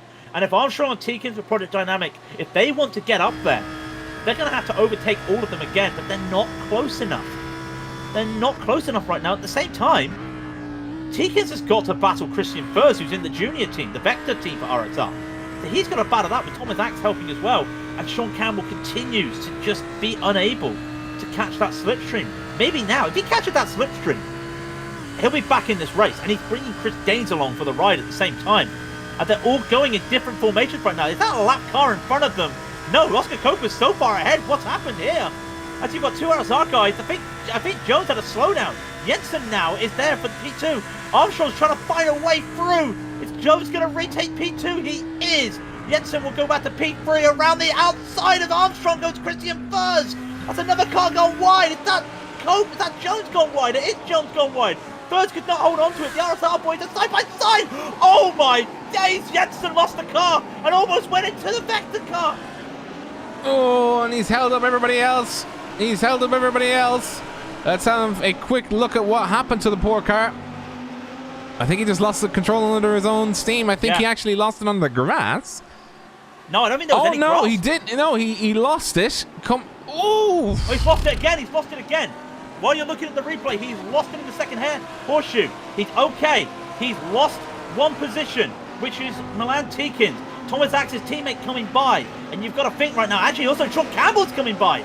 You've got to think that RSR making an audible right now. If Jensen cannot keep up with them, maybe they'll do what they can. But your front at the moment, as you see, Copa is now almost away from the slipstream. Jones is in P2. Armstrong for Project Dynamics behind. Christian Furs for the Vector RSR team is in at P4. And Teekins is off the slipstream. Whatever happened there with Thomas Jensen, it was not on purpose, of course. He did everything he could to save it. My word, I don't know how nobody hit him. But this big pack at the front of 8 cars, or 9, 10 even, it's split up. It's all split now. Sean Campbell, unfortunately, having to. Oh, and he had a slowdown. He's having to serve a slowdown. That's not good. And he's holding it on the high side. That does help him.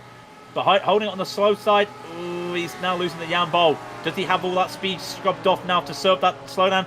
He does. But he's now at the back. But he does have somebody helping him in Jan Bowl. He will be able to just use that to his advantage. Meanwhile, what can Teekins do? He's in a little bit of a battle, but at the front, I think that's Christian Furs having a little bit of a blink. But it's the Oscar Copa Jesse Jones show once again until James Armstrong can catch up. But Christian Furs right now in P4. What a drive from the newly promoted pro driver this season. Just having a fantastic drive at the moment. James Armstrong, he sees the 2 RSR cars ahead of him and his target is locked on. He's got to take the both of them as best he can. And that is his. He set his sights on him. And he just does not want to. He doesn't want to do anything else or think of anything else. It's his target. And oh, that's Jesse Jones. Oh, a little bit of side by side action. No. He's decided against it. The lights are flashing. James Armstrong is initiating attack mode. The TARDIS has locked on. Wait. I wonder where you were going with that. I thought you were going a Formula E joke there for a moment, but no, I'm not sure why Jones was taking the high side. Like, you're giving Armstrong double a chance to get a slipstream both sides, and he's caught back on. And Christian Furs is right behind him as well, so these front 4 guys are going to try see what they can do. In fact, I think Armstrong He's going to try and split the apple. He's going to go around. He goes over past Jesse Jones. He's going to go side by side with Oscar Copa. They cross the line right now. Who gets that first position? It's Oscar. But Armstrong goes around. Armstrong will take the lead. Jesse Jones then goes into P2. Copa goes down to third. Christian Furr's right behind them. Then you've got to think they've got to do this methodical, because these four are on their own right now. Should they hold each other up? In comes Tikins. In comes Axe. In comes Jensen. Got to keep it safe right now. Look at this. And also Campbell did get by Jan Bo going into that first corner. But you can see that there's two big groups at the moment. A group of 4 and a group of 6 in the pros. There's so much going on. There's so much going on. And we haven't even talked about the amateurs because Chris Chatterton's had 2 bad laps and Bradbury's 2 seconds ahead. Yama's just getting out of the slipstream with Thomas Dandridge. So not much happening in the amateurs at the moment. We'll keep eyes on it. I'm running out of breath. This is mad. This is chaotic. Dean Timms and Matthew Hedrick are going to be battling for a 3rd position in amateur, and this is how it's shaping up right now. That is the rear end of Matthew Hedrick on board with Dean Timms, as he is looking to go 1 step closer to 10 places gained.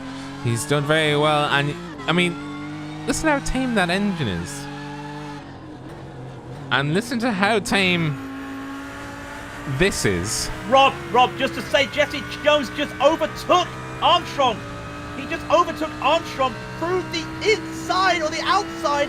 No, he forced Armstrong to take the wide side of the bus stop, and Jones has the lead again. Side-by-side action, we're on a replay.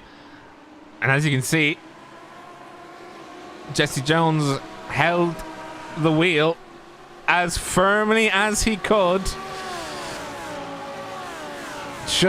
I think he just held on to the wheel,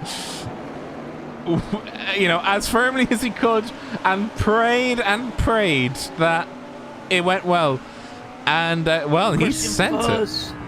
Christian Furr was almost going to go 2 by 2. Who else could Cobra almost gets rear-ended by Tikins? It's just so close at the moment. You just don't know what's going to happen. But yes, I'm saying that right. Tikins, Axe, Jensen, Campbell have returned to the main fray. Oh, boys, the 29, it's just under 30 minutes remaining. And people, and you call Daytona not a fun track. It is a fun.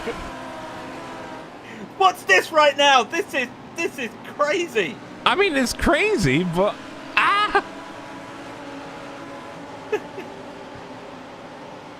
hello, Taylor Lane. I did not see what happened to you, unfortunately. Keep fighting, my friend. Keep fighting. I know that Lamborghini is a handful, but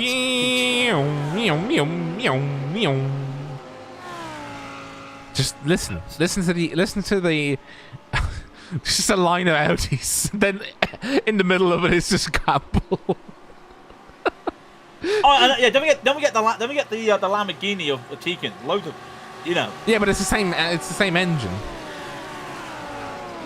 Oh, you're right. Yeah. Literally, the only engine in the top 10 or in the top 9 that isn't an Audi engine. So Rob, Campbell's. round 20. Who goes for a move this time into turn 1? That's what it feels like right now. It'd be interesting to see. Does Copa does first have a move on Copa? He does not. Tikins goes for a late braking. He doesn't get anywhere, but he bunches up everybody. No overtakes. Sean Campbell trying to go around the outside once again. A little bit in trouble now with Chris Daines. Daines will probably have to go. But yeah, Campbell will go on the inside. Meanwhile, a late move there from Tikins. Makes it stick. He makes it stick. Tikins back up to P4.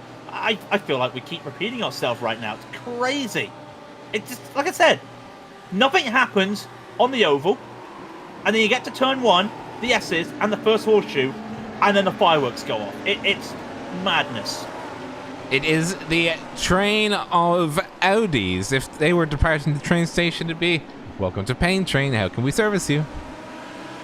Because this is the Pain Train. If you make one mistake, you are filing you're not filing all the way back.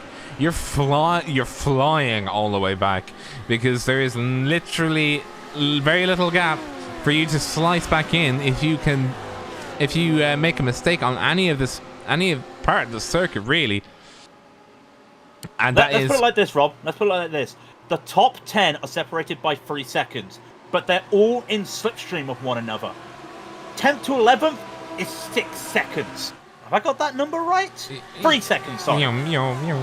Yeah. I've never seen this driving. And Ted Bradbury, by the way, is just there cruising for the amateurs. You're not missing anything at the front of the amateur field. Zachary Oyama, though, is now in a little bit of a battle with his teammate, with his teammate Thomas Dandridge. Dandridge does have a little bit of damage on the back, though, so we'll get back to that when we can. But this at the front is just enthralling. I love seeing cars in a line go around Daytona, on the back straight, through the bus stop, just seeing them go around in a line. This is beautiful to watch. Even if, like Harry Wills is saying, you're on the edge of your seat every second. That is Sean Campbell on the inside of Thomas Axe. And Axe, unfortunately, he does not yield. Side by side once again. Oh my goodness gracious, does he hold it? He does hold it, going on the second horseshoe. 7th position is his. Wow. And they managed to do that without losing the slipstream. That's brilliant. What a move. And Chris Gaines and Jan Bolt probably at the back here now thinking, why are we here? Just why? Remember, Gaines undercut them. Right, first pit stop, Gaines undercut a couple of them, and it worked for him. No, it was Jonas Dreyer, wasn't it? And then Dreyer got spun out. Dreyer undercut these guys by 2 laps last time. So you've got to think to yourself, if you're Gaines or Bowl, do you want to get up there? The only way to get up there right now is to do the undercut. And again, will Project Dynamic pit the lap before RSR? But at the moment, RSR's leading the fray, so they control who does what right now. Round 22, Robert. A ding, ding, ding. Let's see what happens this time. I think Jensen might have a move on the Vector RSR car of Christian Furs. Christian Furs goes to the outside as Jensen comes down to the inside. So I think that's a position there. And does Furs lose any other? No, because Campbell's right there. So it's the only thing there. Everyone reset. We'll get back in a minute. But Armstrong keeps getting closer and closer. And these times are identical, by the way. Apart from Jensen, who did a 44.4, everyone's doing 44.7s and 44.8s. Show me a league that's going to have the top 10 battling this close. For this long. I don't think we're going to get it. Oh, Sean Campbell's trying to go on the inside of Thomas Axe this time. Didn't work. King can't make it. Wow. Where he gained a position, he loseth a position in the same place as well. So it is touch and go, especially for Campbell. He can't make the move. Like, it bounces off the limiter every time he comes across the start-finish line. So where else can he make the move other than on the infield? And he just has to pray that nothing bad happens on the infield.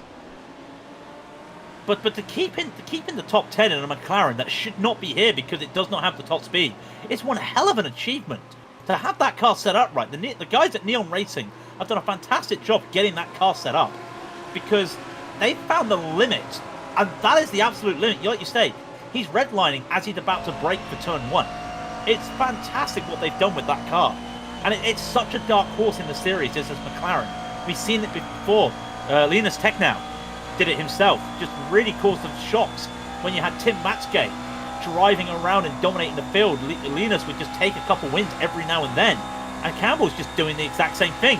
Now what's happening this time is that any moves going, it looks like Milan Tika is trying to go around the outside of Oscar Copa, trying to make it stick, but Oscar Copa is getting held up by James Armstrong, and that holds up Milan Tika. I think James accidentally just held up his own teammate. Can Tika do it late braking? And he does really late. Can he have the overcooked it? He keeps it. There's a little bit of an overlap on Copa there, but he has to give up P3. And that P3, once again, is Milan Tikins. Very good move by Milan Tikins. He kept it tucked in when he broke. And you can just see this literally is a procession of cars. 1, 2, 3, 4, 5, 6, 7, 8, 9, 10. Don't look away from your screens. That is exactly 10 cars. And they're all still going around and they haven't crashed. I know we really should be looking at places elsewhere. How do you not? How can you? How can you? Jonas Dreyer is about to come back up to this fray, by the way. He's doing 44.4s. He's faster than the rest of the field because everyone is just tucked into one another. This is beautiful. I'll give you a quick update of the amateurs because it's still the same. It's still Bradbury ahead of Chatterton. Yama is now a second and a half ahead of Thomas Dandridge. Apart from a battle between Heatrick and Ben Smith, but their teammates, there is no battles right now. Maybe Henning Haig and Callum Beaumont. But again, there's no battles. There's nothing happening, and that's not a knock at the amateurs. They're driving a safe race. It's just the pace of these leaders right now. It's just so impressive. Now, what's going to happen this time, Rob? I don't know. What are we, round 24, 25? Whatever. I think James Armstrong wants to make the move, though, around the outside of Jones. Armstrong returns to the lead. Is there anything else going on? No. It's just green and red and green and red and red and red. And then neon. That's all I see right now. Just neon. I already know who neon is. The most out of place car. Oh. When everybody else chose the base of black, they were listening to the Rolling Stones. Paint it black.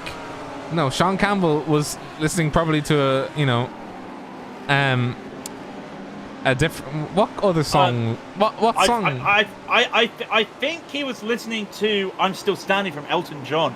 A bit of excitement, a bit of jiving, a bit of happiness, though bright. I think that's what it could be. Of course, a very British singer and a very British car. Yeah, exactly. Jonas Dreyer is catching exactly. Jonas Dreyer is catching again. He took 3 attempts off everybody last lap. This is. Like, we're going to have an 11-car train here. And dare I say it, Rob? I don't want to say it, but everyone wants me to say it. Say it. Hashtag pain train. I mean, this has been a pain train. Look at it. It's just, I've run out of words. If I'm brutally honest, I've run out of words. I need to find a thesaurus. But it's happening exactly how he's saying. Look at the run Teakins has. Look at the run Teakins has. He's going to take 2. Teakins takes the lead. He overtakes 2. No, he doesn't. Oh, no, on that. Well, now he does. Yes, he does. I was about to say. Oh, Thomas Axe, look how deep he goes. Look how deep everybody goes. And Sean Campbell might have this move on Thomas Axe side by side through the S's. They'll have to go 2 wide into the horseshoe. Christian Furs had pitted, by the way. I wondered why there were gaps. Christian Furs pitted. And oh no! Just a touch. Just hold on. Just hold on. And that was not on purpose. Not on purpose, you know that. But that puts Campbell at the back of this group now. But Christian Furs in the pits. On his own. That is... Jonas Dreyer. Jonas Dreyer pitted as well. And Jonas Dreyer was 2 seconds behind Furs. And he's out before Furs. What does Jonas Dreyer do? Jonas Dreyer almost hit the wall. So did Christian Furs. So did Christian They were Furs. They were trying to get it so quick. They were just like, all right, I'm in. Get me out, get me out, get me out. Right. This really does feel like it's Daytona. It is Speed Week at Daytona, but this ain't stock cars going around side by side for pack racing. This is literally with what Teakins did right there. He had such a big run. Copa joined in, and you can see what it did for Copa, what it did for Teakins, and that can happen again. Does Copa have that speed when he comes out of here? But he has to do a little bit of lifting, and Armstrong trying to make that gap, and we're at lap 40 of 41. We're 18 minutes away. Copa trying to go to the outside, but he's losing time if he does this. I reckon the PD guys are going to pit right now. I would not surprise me if the PD guys pit right now. They do not. They do not, and they're holding back. And I tell you what, oh, look at that. Armstrong's holding back. He makes sure he's trying to make it a PD 1-2. He don't care about the victory. He just wants to keep it. Touching. They just have a little bit of a touch as Armstrong and Copa. Another bit of a touch. Another bit of a touch. Copa continues to kick straight. Armstrong continues to kick straight, but Copa cannot get by. And you've got to start thinking right now, is Armstrong doing this team, I wouldn't say team orders, but is Armstrong protecting the PD 1-2, if you see what I mean? Just it's everywhere you look, it's battles. And also Chris Danes, he's ahead of Sean Campbell and the boys in and essentially not pitting, boys. Now 1-2. Oscar Coper is looking to see if he can get ahead of them. I just realised some of them pitted. They did indeed, yes. Jesse Jones, Jensen, Axe, the three of them pitted. Now, is that just because of where they are? Coper's got no help. So why did Coper stay out and the others did not is another question. Because all the RSR guys but Coper stayed out. And you've got to think to yourself, are they trying something? Are they trying to go for an undercut? Like I said, the undercut would work. We saw what Jonas Dreyer did. We saw what Christian Firth, and Christian Firth, by the way, just get past Jonas Dreyer while we're talking about that. So what's going to happen with these guys? Is there going to be anybody diving into the pits right now? Did you knock on Let's water? wait and see. Did you knock on water or did you knock? Oh, sheesh. Armstrong stays out. Armstrong stays out. Dane stays out. There's only 2 left. Now, where is Jesse Jones? Where are the RSRs? They've got a little bit of a slipstream with... As we got this little bit of slipstream. Sorry, it wasn't knocking on wood. It was somebody knocking on this door as we get by. My goodness. That is... As we see, they come by. Does Jesse gain any abilities? He's coming by the line now. People are coming out of their boxes. Who does he get ahead of? Let's go blimp mode. Not got ahead of anybody. Not got ahead of anybody. I think he might. Where has Jan Bo come from? Jan Bo came in for the pit. The BMW takes a little bit less fuel, and I think that may have helped him. Jan Bo is leading the race. What? What? Let me rephrase that. Jan Bo of the Huskenveld BMW M4 GT3 is leading a race of Audis and Lamborghini. Where did he come from? Excuse me. But no, Rob, the crucial thing, it's not just about where he's come from. It's also a fact of there's Campbell behind him. And they're away from the slipstream of Coper, Jones, and Axe. Bo out of nowhere. Once Armstrong and Danes pit, and I think they're about to pit now, Danes continues to stay out. Oh no. What is Danes doing? He'll have no help with slipstream. But meanwhile, Eggerson is in the pit. I was looking at the wrong thing. That is James Armstrong coming up to his box now. Jan Bo is going to be catching. I'm just looking at my stopwatch. 14 seconds, 13 seconds, 12 seconds, 11, 10, 9. Jan Bo is going to be able to... If Jan Bo gets ahead of him, this changes everything. We've been looking at the wrong battles all the way. Armstrong was still in his box when he crossed the line. Does he come out? 1 second. 1 second. The gap is 1 second. Armstrong needs to make sure he doesn't hit the wall. He's just going to keep that lead as Bo and Campbell continue the battle. Armstrong is the only man to keep his position after they pit, but he is now... he's looking behind. Where's Milan? Where's everybody? Where's Teekins? Where's Jones? Where's Coper? Because these two... Where has Bull come from? He just came out of nowhere. What is this race? Oh, but Campbell. These guys have just been on their own. And Campbell going up and shuffling down and going up and shuffling down. And Sean Campbell, he's in P3. Well, Dane still has to pit, by the way. He's 30 seconds ahead of Armstrong and Bull. But that was about the same gap that Armstrong had. And he's in an Audi. Dare I say it? Could Chris Danes keep the lead? He has to pit now, surely. 13 minutes remaining. Wait, did Chris Danes already pit early? No, he didn't. He is coming into the pits now. This is drama. He comes in, he just makes it air. And I what's going on? Armstrong now comes out the bus stop. Bo.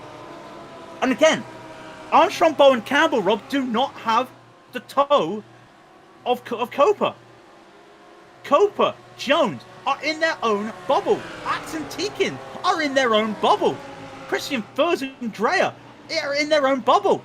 What was a 10-car stack is now nothing. And Chris Danes, Chris Danes is going to take the lead of the race when he comes out the pit lane. With no slipstream. Armstrong and Bowl have no slipstream. What? And Danes What? continues to keep the lead. What? What? Sorry. What? Sorry. This has been... How? This has... How? How? Somebody explain to me how Chris Staines and Jan Bowl are somehow leapfrogging Oscar Coper, Jesse Jones, Thomas Axe, Milan Tikens, and Christian... Okay, look, let's look at it like this. Yes, Jensen, it is fuel saving. Chris Danes has made up 7 places. Jan Bowles made up 13 places. This is brilliant. The issue is that Armstrong is quicker. Armstrong could get up to Danes. Unfortunately, he is putting in some fast times. The gap is a second and a half. But Armstrong has to worry about Bowl behind him. I know that sounds weird saying you have to worry about a BMW, but I'll tell you right now, the outfield, the bus stop, is the best place for the BMW. You can see it. The pressure's come to Armstrong. He went a little bit wide there as Bowl just took it a little bit careful. 11. And for Armstrong, wow. 11 minutes remain. And Chris Staines, who has not led a lap, now leads a lap. He's led 2 laps. The gap is 1.3 seconds. Everyone is starting to bunch up 1 second. Then we got to see where Oscar Coper is, because are the gaps starting to form? I'm not sure. I'm not sure. Let's just see the gaps. Let's just see these gaps. Where is Coper? Coper is now in the slipstream of Jan Bowl because Campbell's overtaken Bowl. Campbell's up to P3 again. But Coper and Jones are starting to catch them. The rest of them are not there. Axe, Deakins, they're not there. Furs, not there. Forget about them right now. They're 5 seconds behind. But Coper has started to pull Bowl. And when Coper gets to Bowl, he's pulling on his teammate, his trusty teammate that he's raced with for months and half a year in Jesse Jones. He's going to tell me it's more than half a year. I apologize. But whatever it is, these two are inseparable. And they're inseparable once again. And where is Chris Danes? Armstrong's in the slipstream. Armstrong's in the slipstream. And we have a destroyed Levi Johnson at the bus stop, who is just slowly making his way around. He'll have to pit, so that's not going to cause any issues. But yet, Armstrong's now in the slipstream of Danes, and Campbell is on a wing and a prayer and some flamethrowers, hoping he can hold on to P3. Rob, we've got 9 minutes left, and this is crazy. 9 minutes. 2 Audis are in the lead. And then Campbell is just this thing that goes, "Hi, I am Campbell. I was not meant to be here, but here I am." And he said to us that he would die within the first 10 laps. Or in the first 10 minutes. He knocking said to on us. wood. Knocking He on said wood. to us, I'm knocking on wood as well. He said to us as well while I'm knocking on wood. He said to us that the car does not have the straight line speed. It can only do 282 kilometers an hour on the straight. I clocked in with clean air at 283. But he's able to get up to almost 290 because of slipstream. And at one stage of the race, he had no slipstream. And he's crawled his way back up out of nowhere to P3. That's a great story. But Jan Bowl with 12 places is an even better story. But he is starting to get swallowed up by the RSR guys. Coper's there. Meanwhile, Tikens takes P7 away from Axe, and I think there's been an issue because where's Christian Furs? Christian Furs has massive damage. What has happened? Sark is coming into the horseshoe, locks it up, and Dre, as he starts to turn, not aware there's a lock up there, goes into the back of Furs. And both of them do lose time there. I think that puts Furs to 11th and Drea to 12th. But Furs has wing damage now, unfortunately. Yeah, record scratch. Yes, that's me. You may be wondering. Oh, hang on. I even got this better. Hang on. Are you sure? Because we could have a little bit of fireworks right now. Because look how close first, second, and third is. I got this right. Okay. Yes, that's me. You may be wondering how I ended up in this situation. Well, how'd you get in this situation, Sean? by driving the socks off that car. Jan Bo, I think he's had a slowdown, but Copa's now side by side with him for 4th and 5th. Copa's going to get around him, and I wouldn't be surprised if Jones joins him.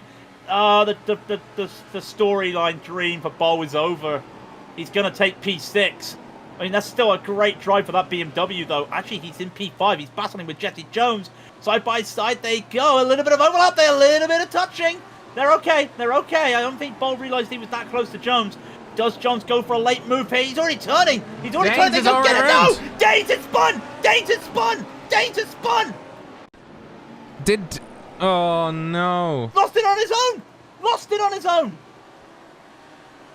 Oh, meanwhile, Bo and Jones going side by side in the kink. Oh, he did. He lost it on his own. No, Chris. Oh, my God. I'm so sorry. Oh, poor Chris Danes. When I said the storybook ending, I didn't realize that was going to happen. But how's this for storybook? We're back with a big gaggle, Rob. Armstrong, Campbell, Copa. Copa's got Jones still catching on with him. Bo's still there. We may have lost. We've lost, unfortunately, Chris Danes. He's still up there in the top 10. But Campbell, is he trying to make a move? Guys, this is not the 5th of July, the 4th of July or the 5th of November. We don't need the flashes. We don't need the strobe lights. Let's just get going. The gap is going to be crucial. We're on lap 37 of 41. They'll be coming to take lap 38 this time around. And you still have no idea who's going to take the lead. Campbell is going to try and go around the outside. We know what happens when he loses speed. He's still got the speed. Side by side with Armstrong. What can he do? They're still side by side. They crossed the line. I think Armstrong might have had the nose there. He did. No, Campbell had the nose. They're going to go side by side into turn 1. Campbell does that wide line he always does. Over, under? No, can't make it. A little bit of a slide there from Campbell. Cannot make it stick. Can he do anything here at the first horseshoe? Oh, Armstrong just really making him guess there with some defense. Can't do anything. But if these guys battle, it brings everybody into play. And Copa and Jones are licking their lips right now.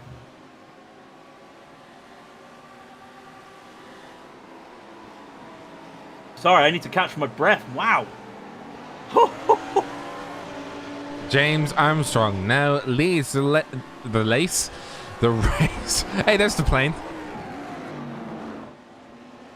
And Campbell, by the way, was P1 over the line. That was actually very accurate. Yes, he is P1 over the line.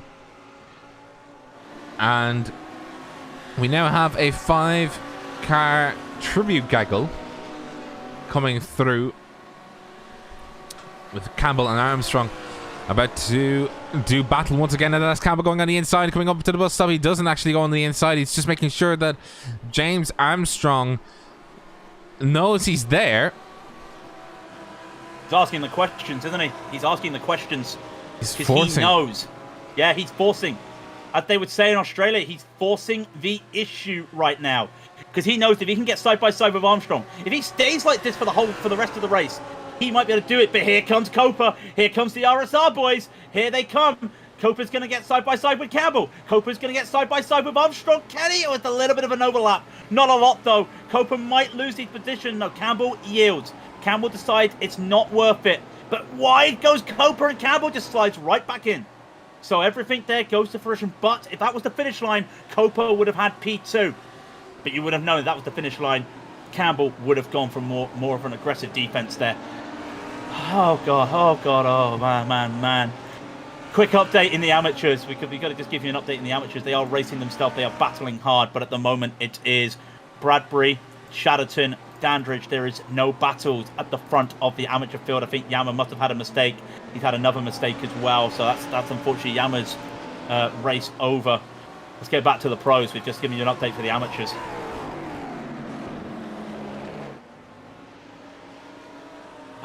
You okay there, Rob? Yes. You holding in? I'm holding it together. That's James Armstrong using the ramp off onto the 1-2. That's a bit of a boost. He's trying to keep all the speed he can. But here comes back Sean Campbell to lead back into the bus stop. 2 laps remain. I'm trying not to cough. I know how you feel. I know how you feel. We're losing our voice here. We apologise, but this has been some of the closest racing I've seen at Daytona in a long time. In fact, I think the closest we've ever had was a two-car battle with the HPDs in the ILMS last year.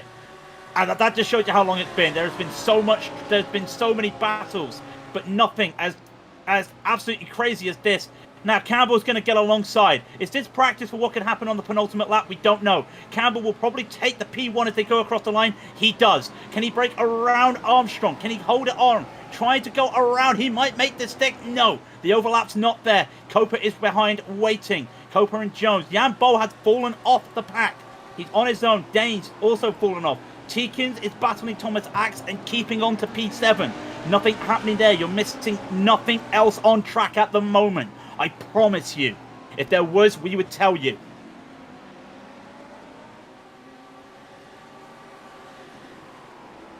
So we keep aimed at Sean Campbell and James Armstrong. They're going to be battling it well, not side by side, but essentially it's a dice roll and a toss up between who will get it as they really come close to each other now.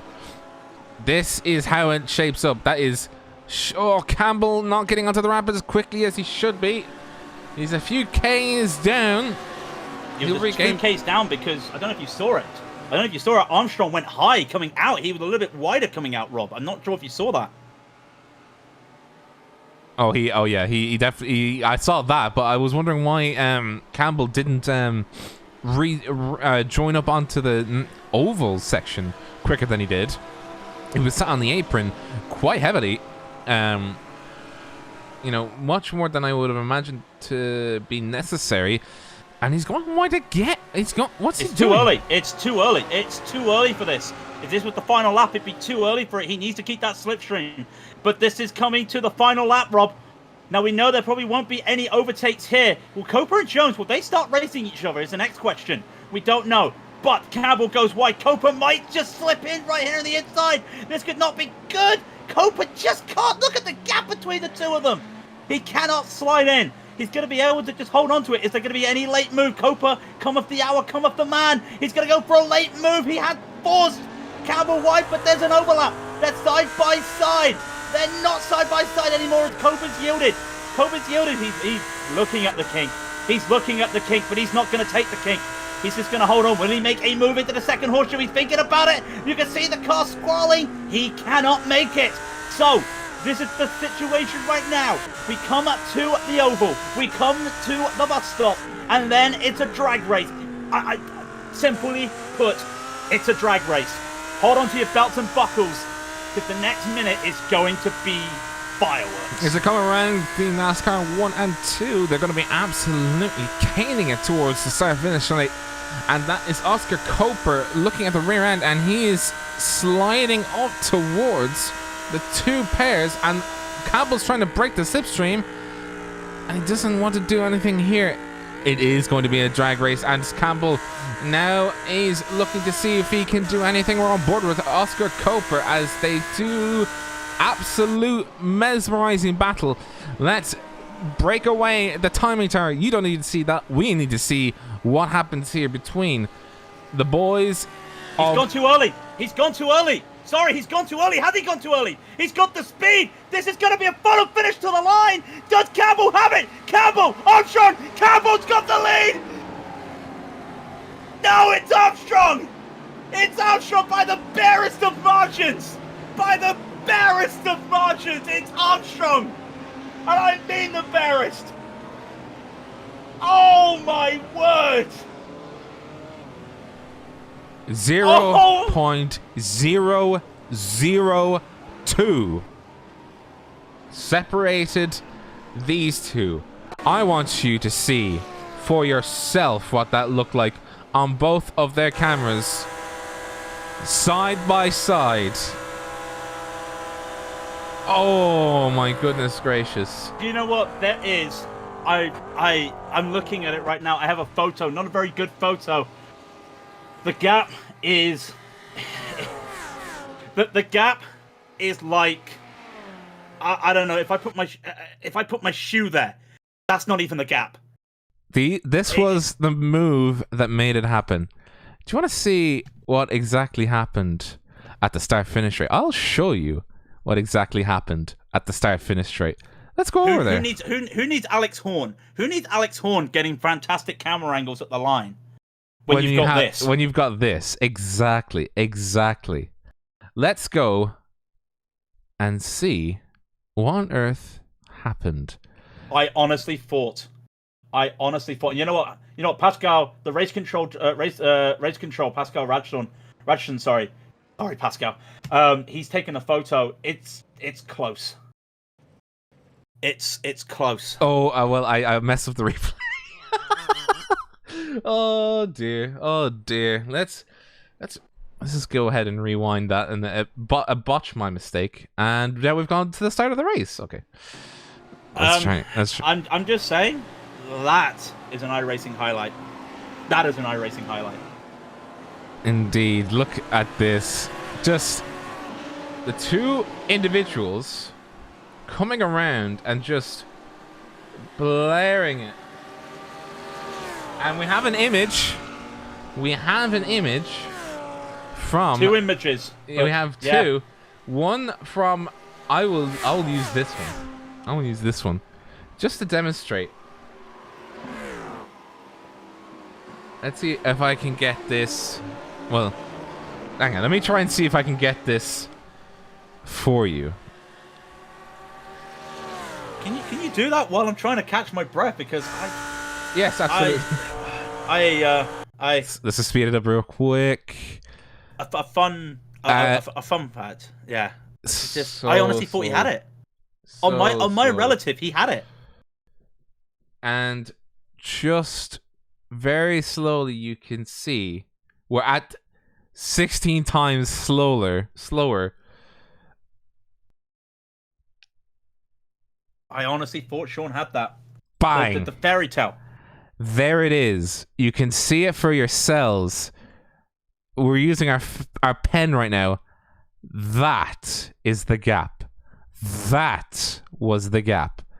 Just a smidgen. If we can, let me see if I can show this even better. Oh, it's a bit blurry, but you get the idea. Behind the tower, yeah, we're working on it. There you go. That's a brilliant photo, Rob. Just the blur. Just shows. The blur. That is the blur that separated that 47 and 25. Okay. The official timing is 0.02 of a second.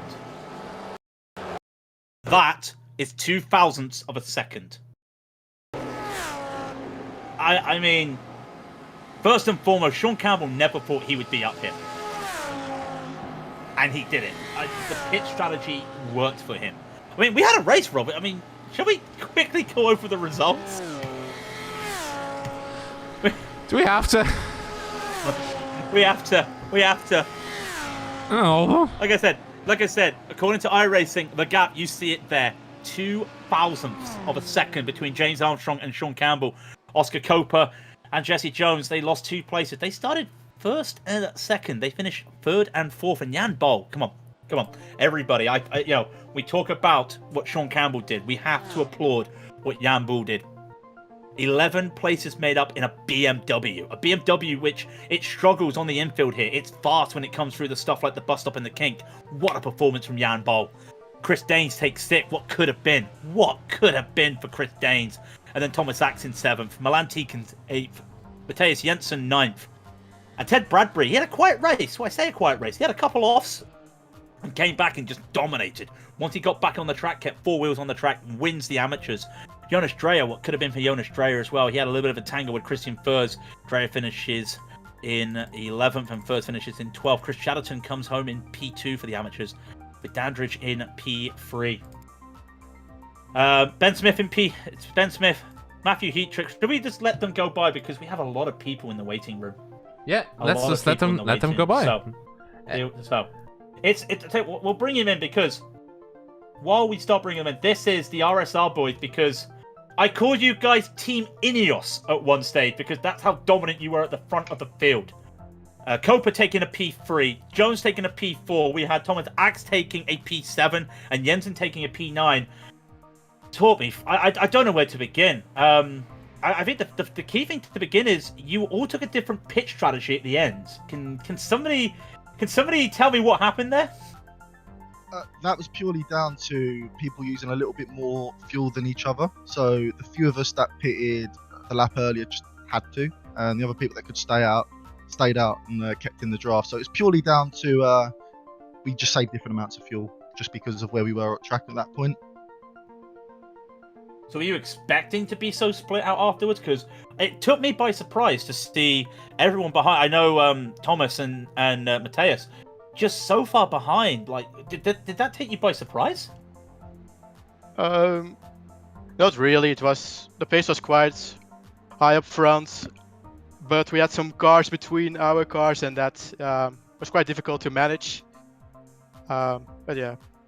I was also right behind Jesse after the pit stop, or maybe I could get a little bit of slipstream from him, but I hit the grass on the turn to the oval, so I had a spin, so that I basically lost all the draft to all of the cars, which meant that I was behind for the rest of the race basically. Yeah, talk me through that. Oscar, talk me through that whole procession for 40-50 minutes. We're talking 7, 8, 9, 10 cars all in a row. I mean, Daytona, we'll have the joke, Daytona, it's oval racing, it's pack racing like that, but for road cars, for see, that must have been really scary, because you're all then trying to vie for those positions when you come into turn 1. I mean, just talk me through what it was like being in such a chaotic pack of cars. It probably looked a lot more chaotic than it actually felt like for me. I felt like I was in complete control. I was happy leading the pack, and if someone wanted to pass me, I was glad to give him all the space he needed. Up until the last couple laps where I tried to make a move, but because of the draft out of me and just semi-decent runs out of the bus stop, I couldn't get the run needed to make the pass. So Rob? all in all, it was controlled chaos, let's call it that. Rob, have you got anything to say? Uh, What isn't there to say? Because we've lost our voice. If we're brutally honest, we've lost our voice. I just hope it was good to look at. Oh, it was bloody brilliant. Yeah, there's no words to describe what we're talking. I think Mateus is having a drink there. Just drink up. I think you've deserved it after that. Go on, Jesse. It was a really good race. It was weird compared to Donington, where it was like a proper sprint race and you really had to make moves and really push. With this, you could push, burn all your fuel and lose out. It was like a big game of chess, and everyone did it. Like Jan ended up in front of us, and I was like, "How the hell did he get there?" And it was purely because he saved so much fuel. So it was just a really interesting race. I mean, to drive it was like a Sunday drive at first for the mid race, but at the end it was like chaos. It was mental. Yeah, we were going snail's pace for the first 2 stints. So, have you guys got any shout-outs you want to say before we say good evening to you and let you go on your way? I'll let Oscar do that one. No, I've done it. All right, no, it's my turn. So it's your turn. Oh, okay, it's my turn. I just want to thank everyone from the team, G Performance, Valsquez Engineering, Butt Kicker, everyone doing what they've got to do. Anthony for arranging everything and getting doing all the paints and designs. We've got a few new drivers who've joined the team as well, so a big welcome to the team for them. Matthias being one of them, who's probably had the best part of half hour of practice before this race, so we're really impressed with him. It was about 4 this afternoon where I asked him from Dominic can't race, do you want to take a spot? And he was like, yeah, sure. So props to him for holding on for so long. Well, thank you very much, boys. We hope to see you next week. Well, we will see you next week, and just a request. My heart's a little bit fragile now. I'm 32. Could you just calm it down a bit, please? Definitely not. all the best, guys. All the best, guys. And we'll see you next week. Thanks for having us. Thank you. And now it's the fairy tale. It's the fairy tale of Sean Campbell. Sean, I'm going to be killed in the first 10 laps. Sean, I can only do 282 kilometers an hour on the straight. Loses by 0.02 of a second, Sean. I mean, take me through your emotions is all I can say. I mean, I don't really know what to feel, honestly. It was insane. That's all I gotta say, honestly. I did not expect to be up here. And as well as the fact that, like, it was so close. At one point, I'm pretty sure it was like the top 10 were all together in like the second stint. Yeah, it was. I think for like 40 minutes, everybody the top 10 was just together. And you were all just trying. I was asking the others. You were hustling and bustling. It was almost like a procession. And then you got to turn 1, and everyone was trying to make their moves. And of course, you didn't have the speed like they we know you didn't have the speed in the McLaren because it redlined. I think Rob caught you redlining just before braking into turn 1. Yeah. So were you trying to look for moves just there, or were you just trying to just see if you could do it on a fuel win? Honestly, I felt like turn 1 was probably the only place I could potentially make a move. I didn't start fuel saving until about, I don't know, like lap 10 in the first stint. But everybody else was fuel saving, so I realized probably that T1 is the only place I could do it. And T1 was a good place to do it, I guess. Yeah, everybody was. There were moments where I didn't want to look because everybody was going too wide or just trying to find the position. You took a lot of wide cornering as well. I don't know if that was... I remember you were saying you had to go wide at turn 1 at Donington. That was the way it went. So I don't know if that was your way, but you almost had a couple places going around turn 1.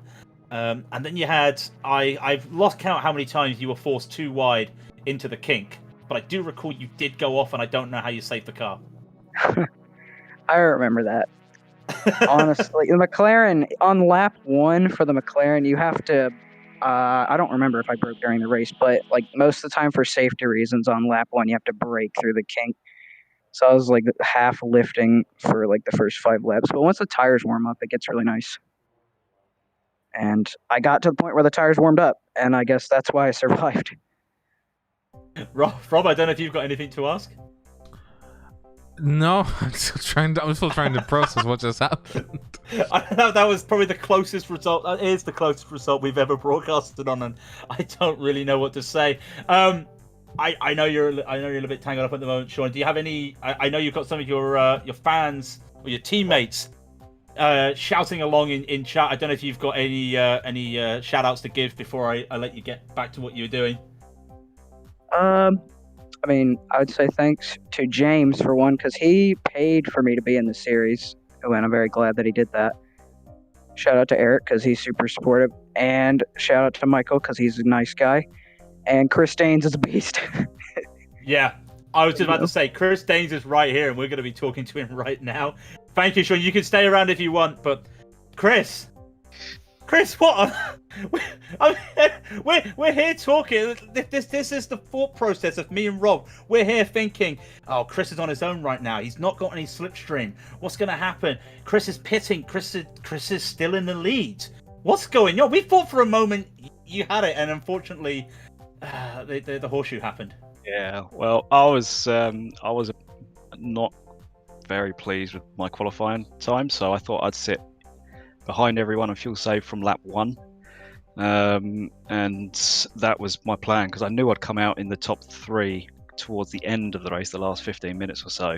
That was always the plan, but to save that much fuel and then come out in P1, I was a little bit shocked myself. But I had a little bit of front end damage. I think I hit one of the RSR guys, gave myself a bit of a 4X. And had a bit of splitter damage. So I was down on top speed a little bit, so the tow was really helping pull me along. So without the tow, then James reeled me in pretty quickly. And after that, when I saw them go to both tried to go on the inside, it sort of spooked me a little bit, and I went a bit wide, hit the dirty stuff, and around it went. So I'm a bit annoyed at myself at that, but hey ho, I was pretty pleased with my results anyway. I mean, in that strength of field, with that, I mean, at P6, I think I'd take any day of the week. That was just a fantastic drive. Because I did notice you were off the pace of. Well, I wouldn't say off the pace. You were off that slipstream. and you started catching them because they were all just bunched up and being slow, and you were putting in faster laps than anybody else. So, did you ever think you had a chance of winning, or was it like you said, you came a little bit shocked? Did you think you might have been in contention after that last pit stop? Well, when I was behind everyone from lap 1, I knew if I fuel saved, because obviously with Daytona 24-hour, you know exactly where to lift and coast to get the maximum amount of fuel saving going, and I knew I had to get to a target per a particular gallon per lap to actually save the amount of fuel I wanted to, and I knew I'd come out in the top 3. That I kind of knew that from probably the first stint, to be honest with you, as long as I stuck with them in their slipstream. But yeah, they were pulling away, but with all them checking up and fuel saving, it done me a favour really, because the lifting into turn 1 was, it was like 400 meters from the corner, so I was able to just reel them in. Because they were so close together, they all had to get on the brakes a little bit more just to stop running into the back of each other. And because I had no one behind me at the time, I was able to just pace myself a bit, and it worked out really well. But again, a little bit disappointed in my spin. It's not really something I do, but yeah, under pressure and 3 laps to go, what'd you do? Or 6 laps to go, whatever it was. It's unfortunate. Yeah, but a great drive though. Yeah, P6 I'm happy with, lads. I really am. Yeah, I don't know if you've got anything to say, Rob. Yeah, we just had an aerial shot of you going around, and I was just like, oh no. Oh my god. I was there looking at what was going on, then out of nowhere I see you in the grass, and I'm like, he's spun! He's spun! I think you had the whole chat just cheering you on, if I'm brutally honest. Apart from the supporters of each team, I think everyone was like, Chris is going to do this. This is going to be great for Eclipse. And like I said, a P6 is still a fantastic result against these guys, and it's just amazing what you did there.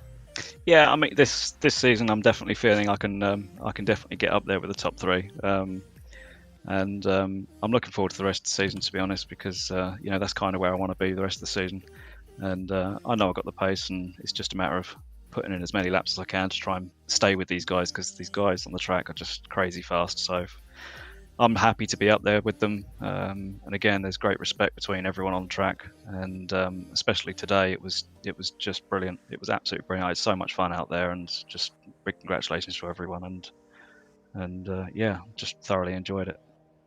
Yeah, I haven't got anything else to add. Rob, if you've got anything. I don't. No, I'll let you on your way, and you can revel in the fact that you got an Eclipse car right in smacking P1. Thank you very much. I just wanted to have a big shout out. Go ahead.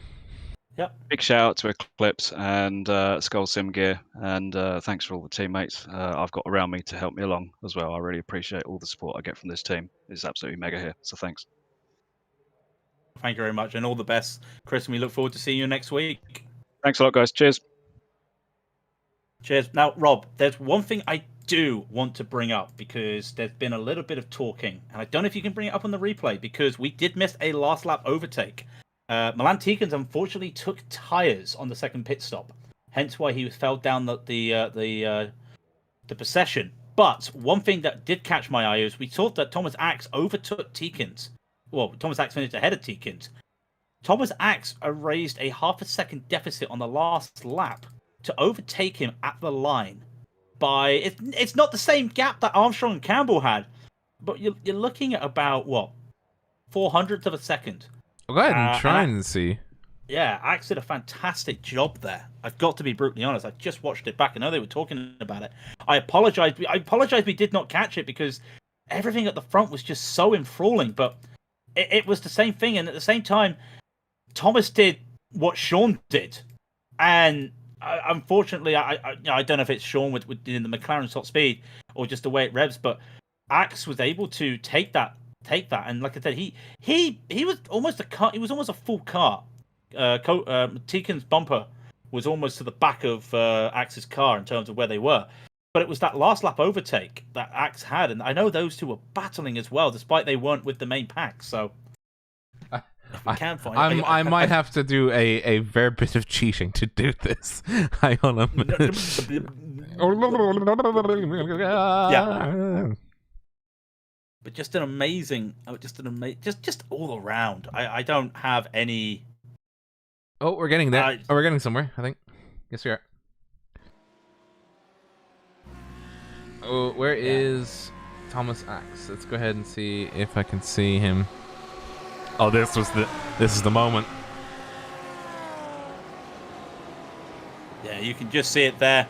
Managed to get side by side. He had so much speed over Teekins, and just able to take it. Just a nice little finish there. I said, apologies for not catching that. Like I said, we were so enthralled at the front of the field. As you can imagine, it was just breathtaking how good it was at the front of the field. Just a great result for everyone. You know how they say, you know, sport wins today. You know, yeah. I think everyone won today. That was just fantastic watching for 75 minutes. I'm out of it. Yeah. And I think we will leave it there. Thank you very much, everyone, for watching. Consider joining our Discord if you are a fan. Like and subscribe. Make sure you share this with your friends. This has been an absolute cracker of a race. One of the best Daytona races I've seen and commentated on, and it's been a pleasure to bring it to you guys. Consider joining us as a member. Trackcams 2-2. Yeah, exactly. Trackcams 2-2 again, bringing these fantastic cameras. I'm loving seeing everyone doing the donuts as well. We're back Friday. The European Sprint Series 1900 GMT as per usual, and then Sunday 1945 is the the Huskenveld GT Challenge. I'm losing my words right now. I will be, if I see anybody around at the Daytona 500 racing this week, all the best to everybody, as it's the start of the oval season, so that's always fun to watch. I am now going to go and have a lie down and just drink copious amounts of water. I don't know about you, Rob. I think I'm going to do the exact same thing. I think I'll just leave. I think I'll just leave with the RSR boys doing their procession. So all I'm going to say is, my name's Craig King. My name has been Robert O'Brien. And this is Raidillon TV, the only corner you need. Good evening.